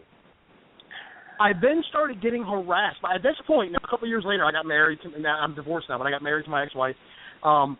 We started getting harassed by police officers from the agency that started off with this illegal arrest.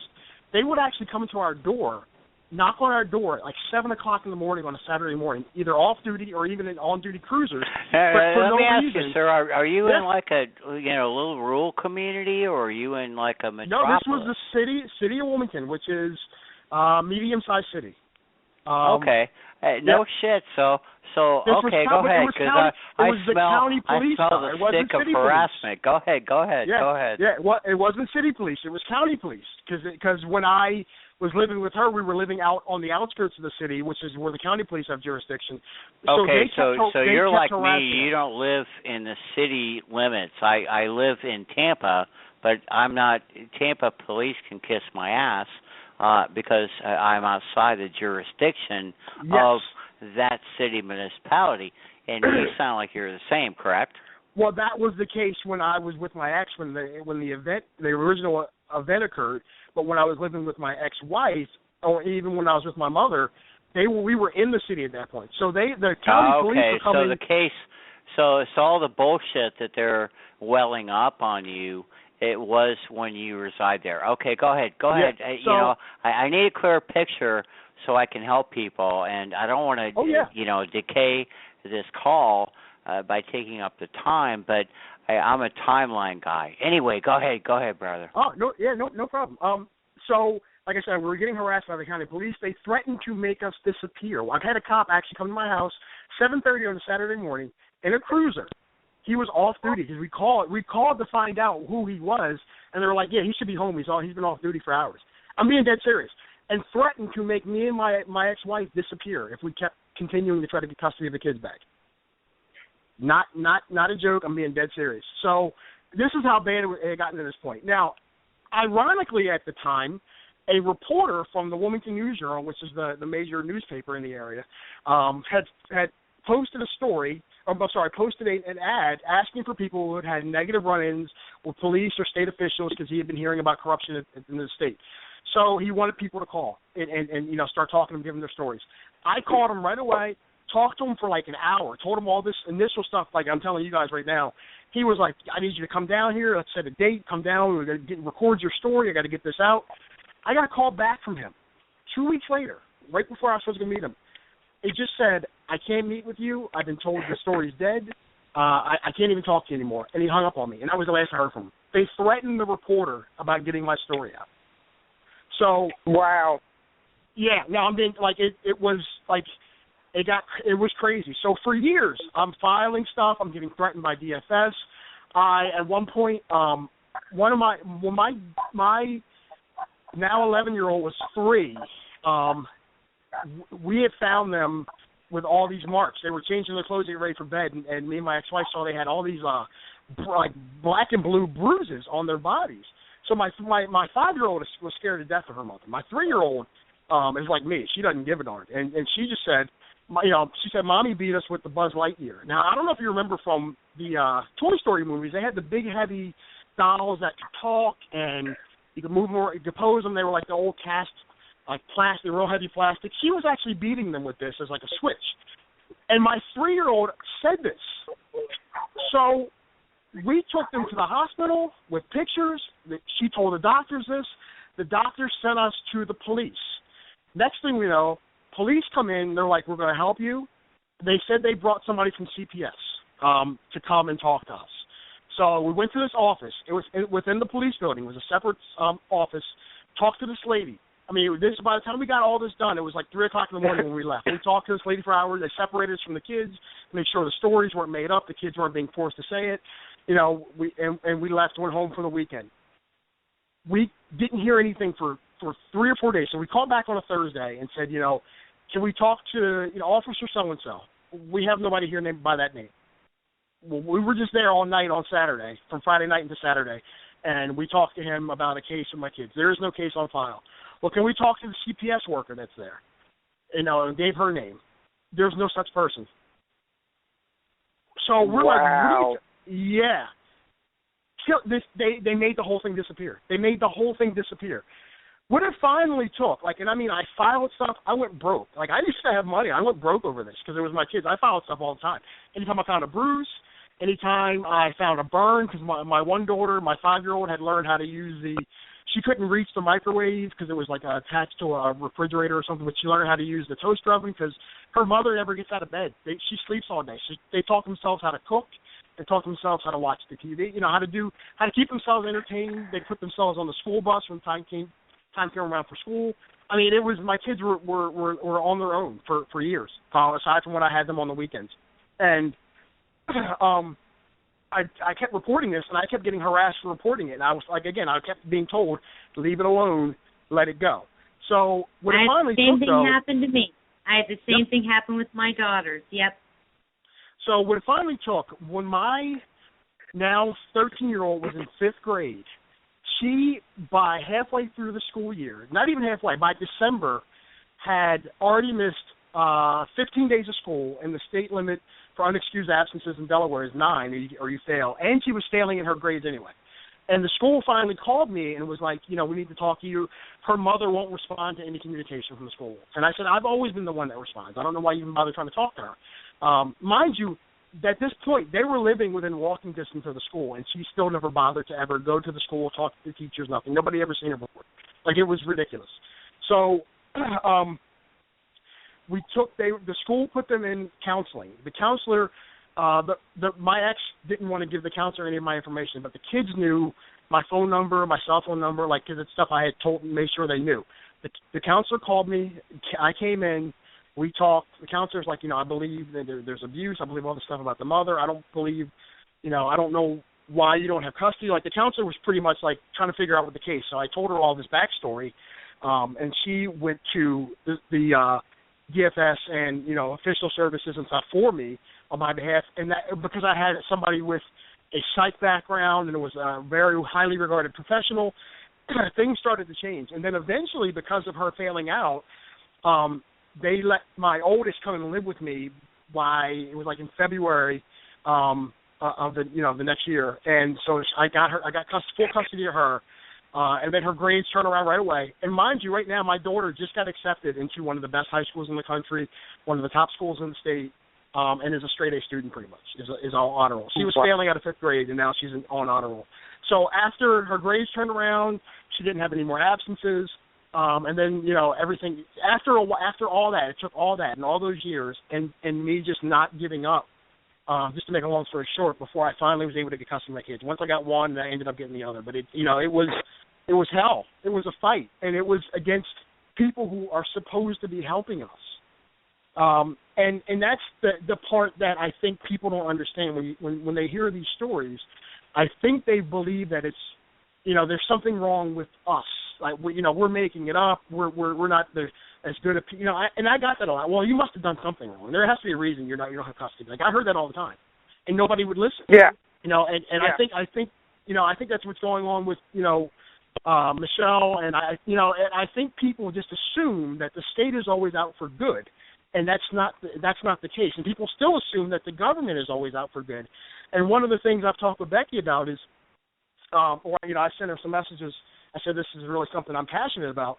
One thing I did in the years before I got my kids was I worked on helping families try to find kids who go missing, because most people don't know that when, especially a little girl goes missing, you got 48 hours, 72 at tops, really 48 hours, and she could be out of the country, in some sex slave, trade for the rest of her life, and nobody gets that.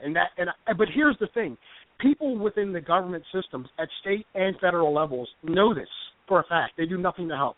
There is no resources. It's all volunteer in almost every state, pretty much every state. It's all volunteer, the efforts made to try to find these kids who go missing.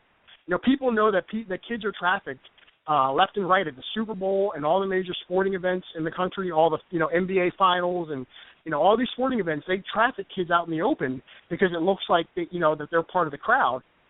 Big concerts and stuff. It happens every day. But it's part of the sex slave trade, and officials know this. And it's so rare that there's even an FBI sting or attempt to get these kids back.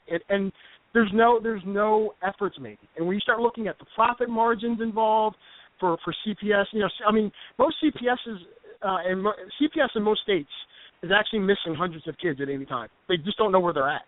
They don't know where the foster families are. If I may interrupt, please. This is Mary. I'm sorry, not to be rude. No, absolutely. No, please. Okay, when it comes to this child trafficking, this is something on Monica's case that really opened my eyes. The problem is, whether the FBI gets involved or not, the thing is, these people are in place, okay? Now, if you ever got on YouTube or ever heard about the Franklin cover-up, the Franklin scandal, children were sex trafficked through CPS, okay? These people never went to jail. And from what the doctors say, pedophiles, there's no cure. So these people are still out there. And it's like the Isaiah Ryder case. This little boy was medically kidnapped, moved up to Illinois, and somebody held a gun to his head, raped him in his hospital bed. It's never been investigated. It's all over the Internet. Look up medical kidnapping, and you will see it, okay? There's a whole website about this stuff. This is going on. These children are being abused because, it doesn't matter who you are or your position or who's paying you. Or the thing is, if you're in position to do these kind of things, whether you're in the FBI, the CIA, a doctor, a nurse, a foster parent, if you're in there for moving these kids, it happens. On Dave Hodges' show, the Common Sense Show, we had a very, and he checked it out because he's very good on his resources, caseworkers coming out of Fairfax County, Virginia, saying, yeah, there's sex trafficking kids. It is happening. But is anything being done? No. No, because when you start digging, the higher you get, the scarier it gets, the nastier it gets. Yeah, it's frightening. You have more and more, you have politicians involved in this. You have people making money or even part of the trade. So, nobody wants to do anything because they're all involved. I don't know how many times I post, how many times a month I post articles about, hundreds or thousands of government employees' computers being, found with child pornography on them. It happens all the time. Like you said, there's doctors that are involved. Yeah, you're right. It does. And then there's the other side of that I have found.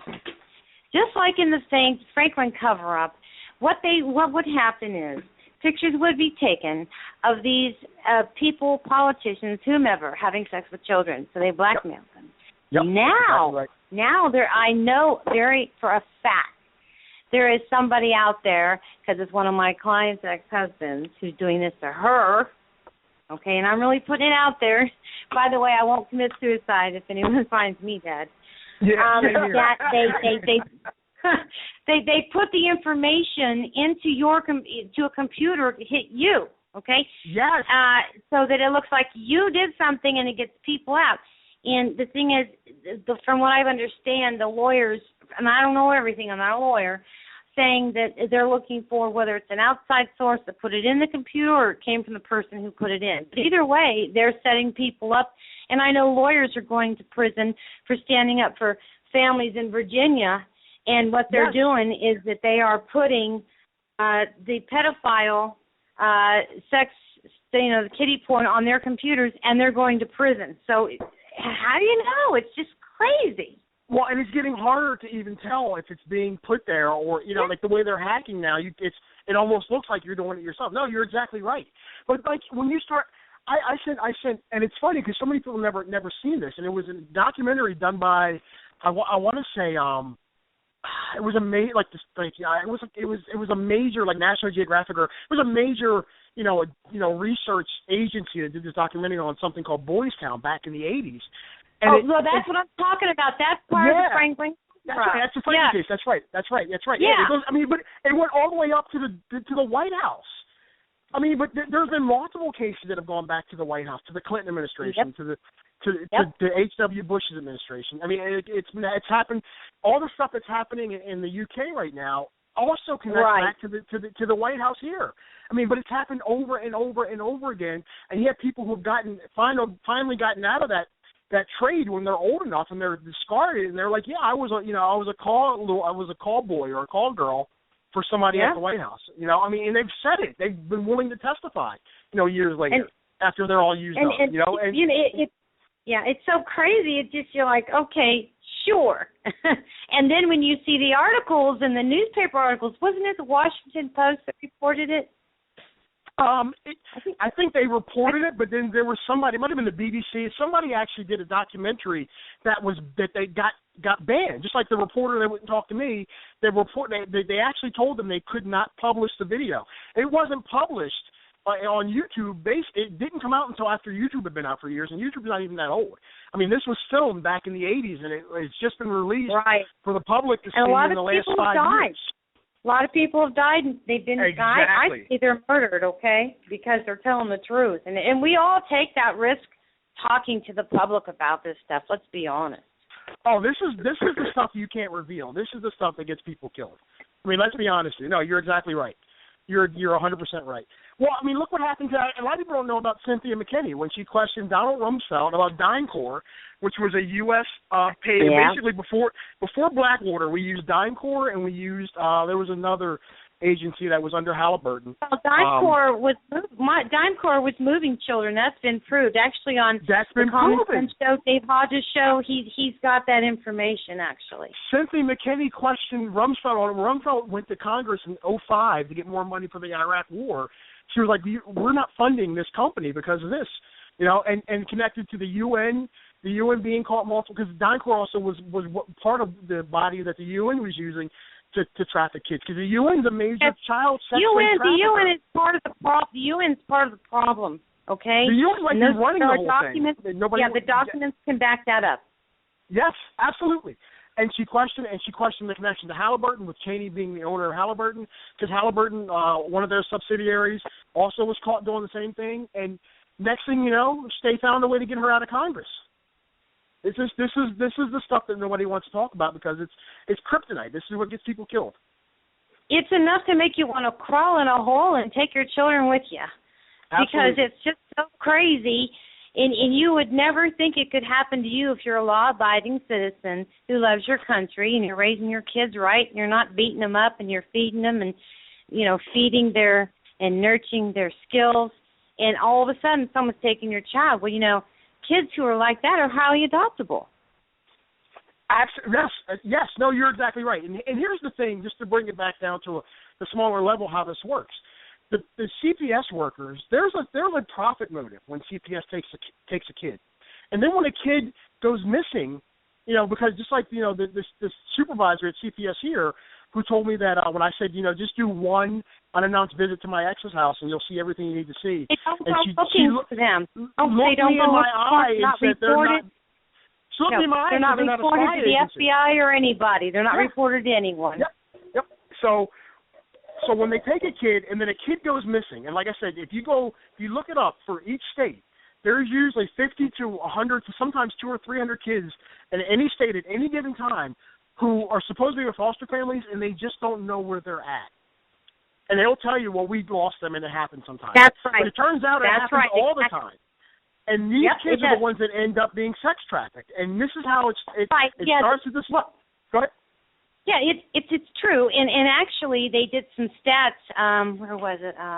California, I believe, past couple weeks ago, where these kids, and I can send the article to Becky to put online, where the kids who were coming, actually there's a big lawsuit in California where the the foster children are suing. It's a class action lawsuit. And it shows exactly that. They are waiting right outside the door. These kids, it's been proven, within 72 hours when they come out of foster care, they're being picked up and sex trafficked at 18. Because, and you know what, that sounds to me like someone's on the inside saying, okay, Joe Blow will be there and they'll be aging out, because they're waiting right there for them and they sex traffic them. No, you're exactly right. Investigated. Did you see the case last week? And this was just last week that all this came out, because it's been in the courts for a couple of months now. But there's I want to say it's Arkansas. I'm pretty sure it's Arkansas. There's a legislator in Arkansas who wanted to adopt a kid just because he wanted to for election purposes. He had kids, but he wanted to show that he was caring. So he forced the CPS of the state to, even though they said he wasn't qualified, he had no experience with foster kids, he forced them to put him up to the top of the adoption list. Got a couple kids. They were out of control because they had been abused, not sexually at that point. Yeah. They had been abused. They were out of control. He said he thought they were possessed by the devil and gave them to his friend who had already been convicted for child molestation, and he molested these kids. Well, see, that's the problem. They're not following up with adoptions. And like I said, I'm an adopted child. I mean, once you adopt a child, you don't want people bothering you the rest of your life.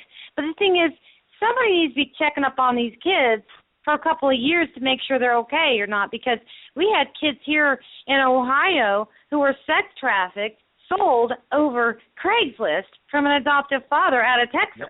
And Texas is a high sex trafficking area. And it's because it was a private adoption agency, and they don't have to. It's all the reporting between the county agencies and the private agencies. All of this is very important, and it doesn't happen.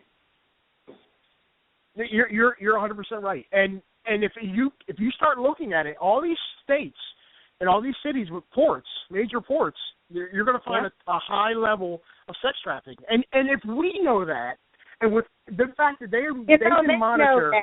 Absolutely, they monitor everything we do. They just admitted that they monitor us through our refrigerators and our TVs and TV boxes and everything. So if they can monitor us through everything, there's no way that we can know this and they don't. And they obviously have no desire to do anything to stop it. Right, and it's scary. And it's scary because. I'm sure there are people who are just freaking out right now who don't even know what we know, and we could go on forever. It's just so diabolical, but it's deviant. There's devious and there's deviant, and this is evil. This is evil, and it's 100% true, and that's what I want people to understand. This isn't fantasy. Yeah. This isn't made up. You can watch the Cynthia McKinney, grilling Don Rumsfeld on old C-SPAN stuff. Like this is legit. This is all stuff you can look up and find cases for. Like we're not even digging into innuendo and rumor here. This is all proven case stuff. This is all fact. It's fact. It's documented. Witnesses. I learned and was trained. Don't say anything unless you can back it up. You're going to jail or you're going to get sued. That's right. So that's what I do. We need to bring Olivia into the conversation. She's been patiently waiting to come on. Olivia, are you with us, love? Olivia? Hello? Olivia? Are you there, Olivia? Yes, I am. Well, say hello to the audience, sister. How are you doing? Hi, I'm Olivia. I do apologize. We're kind of running around as I'm on the phone, so... Well, Olivia, Mary, tell the folks a little bit about Olivia. And then, Olivia, I'd like for you to talk a little bit about your story.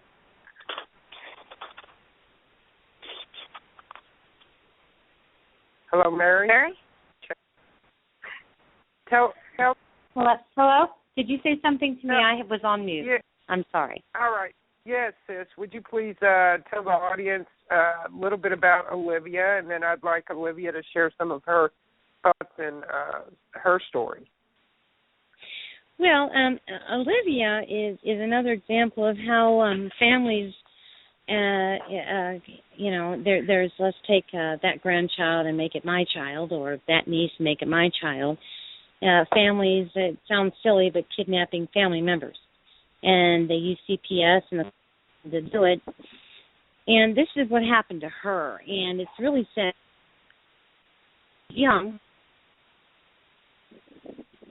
Tells a young woman, and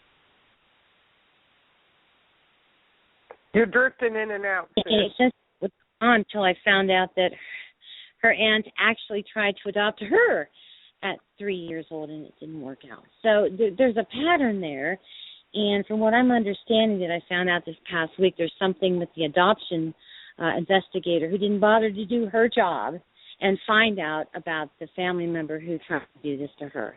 And it shows, a pattern. There's some, I have a degree in criminal justice. Right. I can't hear you, hon. We keep losing you.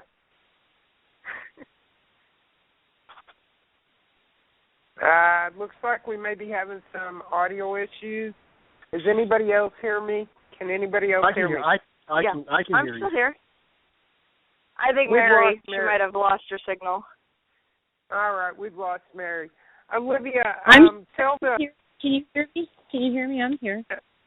You were drifting in and out, honey. We lost you completely. Anyway, well then let Olivia speak for herself. She's an intelligent woman. All right, Olivia. Well, first of all, welcome to the show. I'm Becky Williams. I'm your host. This is nice to meet you. Nice to meet you. This is Grant Bacon. We have Gene Smith as well on the line. We have Jim running audio. I had some background noise on Jim, so I had to mute him, but he is there. God bless you for coming. Tell us a little bit about what's going on, sis. Well, my grandma passed away, and 2 weeks later I found out I was pregnant with my first child, my son, Nolan. Had a good pregnancy. Family members were helping me left and right. Had a bad, I don't know, baby daddy. I don't know if that's a term for it. More of a low life. Put me through hell. When my son was actually born, I was in the hospital, and my aunt, who now currently has my son, showed up in my hospital room, and she had actually she worked for the hospital that I had my child in. I do apologize if you're getting a lot of wind. I'm outside, so. But she accessed through the computer system through the hospital, found out that I had my baby, showed up in my hospital room, and I hadn't spoke to her in years, and she was offering to do baby pictures, and she said that she was going to be being laid off of her job soon, so she offered to babysit for me and stuff like that. And I took her offer because at the time I was 20 years old, going on 21, and I was finishing high school. I fell behind when my grandma got sick. I fell behind in my schooling and stuff. But I wanted to finish my education for my son, so I was going to school, and I had daycare provided through the school, and but it was so hard to focus at school with my son right downstairs, so I took her offer to babysit for me, and so I took her offer for her to babysit for me, what did you do? Oh my goodness. Okay, sorry about that. So I took her offer for her to babysit for me, and then he had a case of thrush that got worse. And she would tell me, oh, I'm going to take him to the doctors. And I said, well, I'll go with you, you know, let me call the school and let them know I can't make it in today. My kid's sick. And, no, I'll just take him into the hospital for you. And you got to go to school. I'll just take him. So I let her take him to the doctor, and the thrush got worse and worse and worse. Prolonged. She wouldn't tell me anything that the doctors were telling her. And when I called, they said that they couldn't tell me anything either, that I should have been present. Well, CPS, my son was born in October, and CPS took my child in January, a couple months down the road, and placed him with her. And he's been living with her ever since. Now, I've dealt with CPS since then. I've had so many problems with abuse, neglect, allegations. I've been called mentally ill, mentally unstable for the last 4 years. Because when he was first taken, I fell into quite a bit of stage of depression. I lost my house, I lost my income, I lost everything all at once, the same week that they took my son from me. So I fell into a little bit of depression. I picked myself back up and I started moving forward. But they had the records that I had hit depression, so they kept allegating to me that, you know, I was mentally ill, I needed to see somebody. Well, I continuously saw somebody who continuously gave them records that I was perfectly fine, that, yeah, I was, you know, let me interrupt. Did any doctor diagnose you as any of this? When he was first taken from me, they did diagnose me with anxiety and depression, and 2 months after that, they took it off because I had pulled myself up off the ground, and I said, no, you're not going to let this happen, and I started moving forward again, and the symptoms disappeared. They took me off. They cleared me to get off of my medication.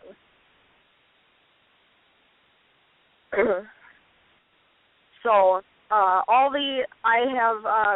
until October of last year, I had no diagnoses. October of 2014, they put me through a TPR and terminated my parental rights to my child.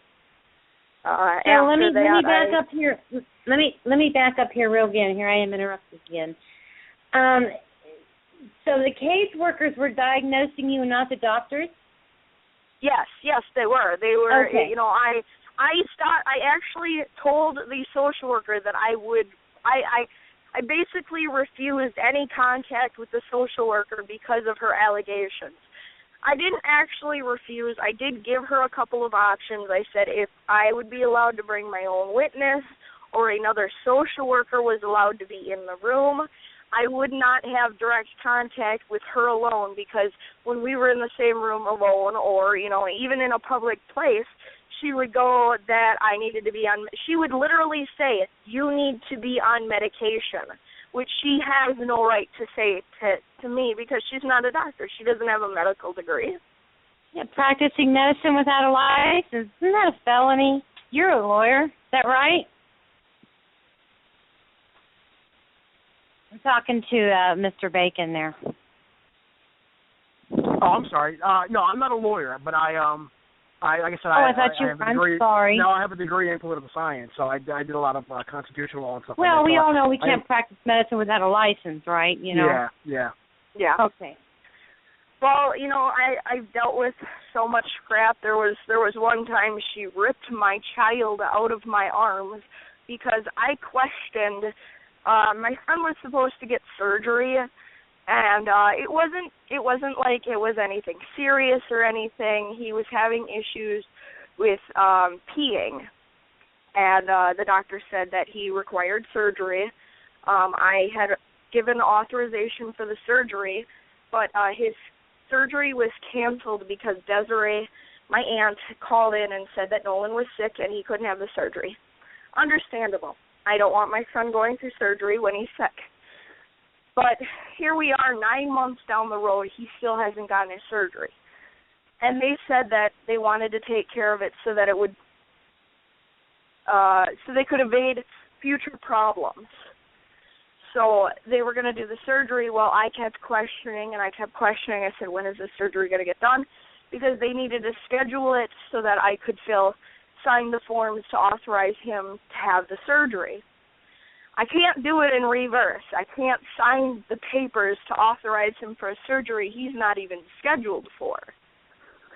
So I actually called CPS on my aunt because she was telling me there was a conversation where she was screaming at me with her 16-year-old daughter in the background, screaming profanities at me.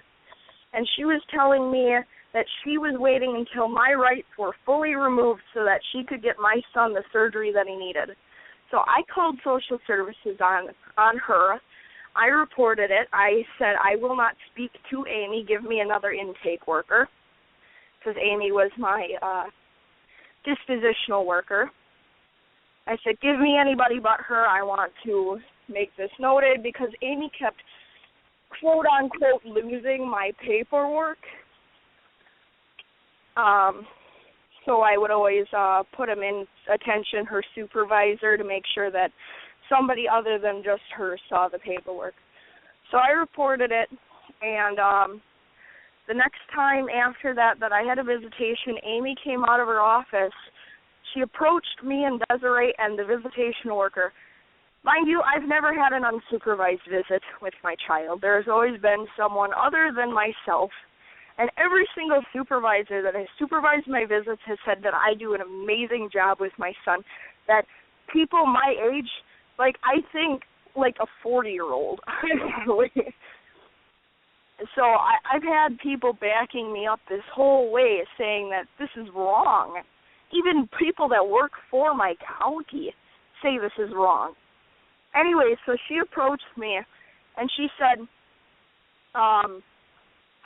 what did she say? She said, you need to go to the hospital right after this visit and sign those paperwork. And I was as calm as I could. I stopped for a second and I said, Amy, I'm just about to explain to her that I can't sign the paperwork until the appointment is made, that I'm more than happy to, but the appointment needs to be made.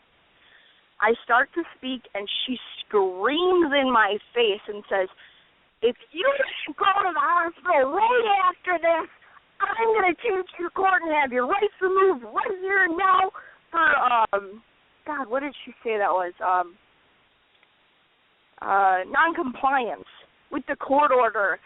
And she's screaming at me. She rips my son out of my arms and throws him into Desiree's arm and says, okay, bye, Desiree, bye, Nolan. You guys can go because there's not going to be a visit because Olivia's non-compliant. And I'm sitting there, like, with a dumbstruck look on my face, like, about to cry. And I'm like, no, I want visit. That's abuse. That's child abuse. That's child abuse right there. So I took the visit over talking, because I said, I want to speak to your supervisor. And she said, if you want to speak to my supervisor, you're not getting a visit. She held my child, my visitation with my child against me.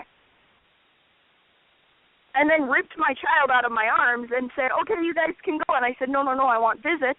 So I completely disregarded speaking to her supervisor over this. I called the police later that night because I hadn't even had a chance to sit down.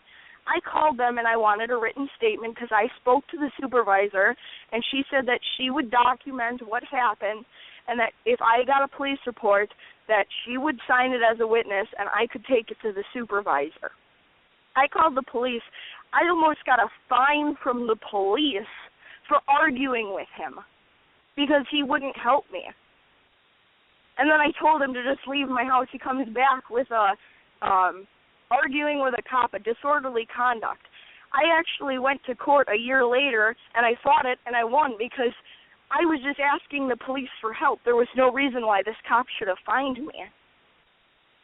But now I have no documentation that this happened because a couple of weeks after that this happened, the supervisor that was supervising my visits retired because she couldn't put up with this shit anymore, and she kept bringing it up to the supervisor, and the supervisor wouldn't do anything about it. My own lawyer said he wanted to hit that specific social worker in the face with a brick. I mean, that's how bad this is. I mean, there are lawyers all over the county that hate this woman. It's this one woman. I've dealt with other social workers. They've been fine. Now, back to where there's issues. I pled no contest at my first disposition. My lawyer threw me under the bus and told me to plead no contest. I later found out that social services hid paperwork from me that said that my aunt abused my child to get him out of my care. I have paperwork from a doctor that says that my aunt intentionally made my child sick so that she could have him removed from my care.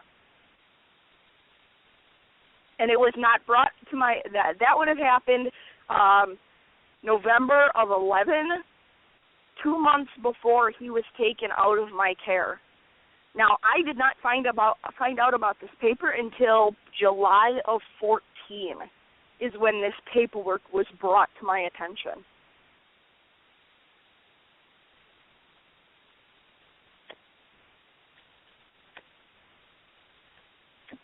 Well, wow. There we are. All I can say is wow. Jean. Now, this show's almost over. I've got to say something, Becky, before the show is over. I've got to. It's very important, okay? Melissa Deagle, they have a new group in Arizona called Group in Arizona. Group in Arizona. It's on Facebook. It's Arizona Transformed. Yeah, Arizona Transformed. It's an all Arizona residents. It's for all the people who are dealing with problems in the state of Arizona for children's services and losing their children. And Melissa Deagle was speaking at the State House the other day, last week, trying to pull all families together and, talking to them about, I really need to read this. Hang on. Okay, the fact that children are on, they are on being drug trialed in that state. And that's a whole other show, Becky, we got to do, so people know what we're talking about. Sure. But spoke to the legislature about the fact that these legislators have gag orders on them, on some of the CPS cases like hers, and some they're just not allowed to talk. And removing children, if you're going to move a child, get the supervisor's approval instead of just the caseworker doing it, the willy-nilly, And let's see, what's the other? And the fact that there's a bill that's already in place for autism with kids. These kids are being put in punishment rooms and being abused, and there's a bill passed to stop that.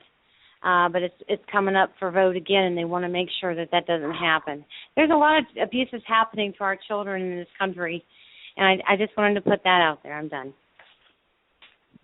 If I could just say something here really quick. At the end of my story here, I am fighting an appeal for my TPR right now. My lawyer, they gave me a new lawyer. He threw me under the bus. He put in a no merit report, basically saying I give up. And I did not authorize the paperwork. I did write to the Court of Appeals, and I did say that I told them, I said I did not give my lawyer clearance to be putting that paperwork in. I have until Monday morning. It has to be postmarked Monday. That I'm going to proceed pro se, or what was that term that you said, Mary? I'm sorry, pro persona. Pro persona.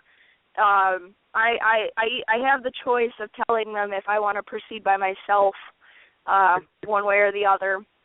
I'm trying to get a lawyer, and I haven't worked. I've tried working here and there, but the issues with my son has kept me from work. I've had my social worker try to get me evicted out of my apartment. She called my landlord on me several times trying to get me evicted out of my own home, and you know, it's just ridiculous. So I'm fighting the appeal and everything, and I'm looking for a lawyer. I even told I've been working with Mary here and parentalrights.org, trying to find a pro bono lawyer. Man, honestly, I'd pay for the rest of my life if someone could get my child back, because my son is the most beautiful thing on the earth to me. But I told Mary, I said I wanted to jump on the show. If you got anybody listening on the show or whatever that, you know, I don't even care if they have to defend me over the phone. If they're in another state and they have to defend me over the phone, as long as there's an agreement that we can understand what I want and that my story is made clear to a judge, I don't really care. I desperately need help. I'm broke. I moved in with my boyfriend just to get out of a bad situation. You know, it just kills me. My neighbor, I just moved out of my apartment. I was living in Section 8 housing. My neighbor is hiding a wanted sex offender in her apartment. He is a non-compliant. He's got at least 10 warrants in neighboring county. She's hiding him in her apartment. And she has 4 children, right? Where's Children's Services? She has 3 children and one on the way with the sex offender. They are removed from her home because he is a drug dealer too, and he dropped pills, and her 1-year-old got into the pills and had a seizure. And her kids are out of her care, but they're doing supervised visits, and every time they go to visit her, they give her an appointment, so she tells him to leave. And the neighbor across the hall is helping hide this sex offender, and she's got 3 kids of her own, the neighbor across the hall from her helping her hide it. That's why I left my apartment, because I couldn't deal with it anymore. It makes me so sick to my stomach that social services won't do anything about that, but they're going to pick on me. I did everything of my court order except for keep employment. I tried to keep employment. I begged. And you live in an area in Wisconsin where it's a seasonal employment, right? A lot of places around here are quite seasonal, yes. But, like, our local Walmart, I live in a college town. Our local Walmart, they don't have to give you insurance until you've worked there for a year. So, basically, all they got to do is keep college students for the college year and then get seasonal workers for the rest of the time that the college students aren't there. They've got their whole time, and they don't have to pay anybody insurance. So that's what they did to me, and I didn't know that they actually did that until they laid me off. So I tried to keep my job. I tried to switch into another department. They just wouldn't keep me because they didn't want to pay me insurance. I didn't care. I don't need insurance. But I mean, it's just I could go on for hours and tell you everything that's wrong about my story, but I mean, I fear for my son every day. Yeah. I fear for my son every single moment of the day because she, like Mary said, she did the same exact thing to me. My mother was an alcoholic, and she was drunk all the time. She did, I don't know, God knows what pills she was on. My aunt tried doing the same thing to me. When I was 3 years old, she told my mother that she wanted to adopt me. Thank God my grandmother stepped in and took guardianship. My grandma never wanted to adopt me. She wanted to give my parents a chance to clean up their act and take care of me. So my grandma stepped in and took me in as a child. And ladies and gentlemen, I hate to cut you off, but it is that time. I've had a lot of enlightenment today. Grant, thank you for coming on, brother man, and sharing your story. I wish more men would get involved. Perhaps you might have an answer to reach out male population, because this is not a crime that discriminates. It picks on everybody equally. So I would like to talk to you at some point, Grant, and get with you with Mary Tyndall and with Matthew Virgin and Gene Smith and Jim, of course, who is on as well. Maybe have a roundtable discussion and see how we might be able to get more men involved that have been victims of the very same vicious, horrific attack on you and your family that you suffered as a father. I'm absolutely all for that. Absolutely. So, Mary, I know you've got your hands full, sis, but if you have some time, I'd really like to tie you into that call. I want to thank my panel today and my guests that have been on. God bless each and every one of you. Mary Tyndall from Vocal. You folks want to reach her. Mary, real quick, can you give them an idea of how the listening audience may be able to reach you? Well, I found her through parentalrights.org. Actually, they linked me to her, so that's probably the best way. Exactly. Parentalrights.org, I've worked with them for a while, and I'm one of their resources. And quite honestly, I'm not taking any more cases because my mother's very ill. Almost lost her a couple of weeks ago. But I'm willing to listen to anybody and offer a little advice. If there's somebody in their state that I might know that can help them, I could do that. But parentalrights.org, get on their site and, call them and ask for Jason. He's my buddy. And he will tell you if there's somebody in your state that is a lawyer who would work with them. And it's not promising. There's not many that will work with families. They're either cowed or into the money. And but there's a few real patriotic people out there that want to save our country. So, try them. And if they can't help you,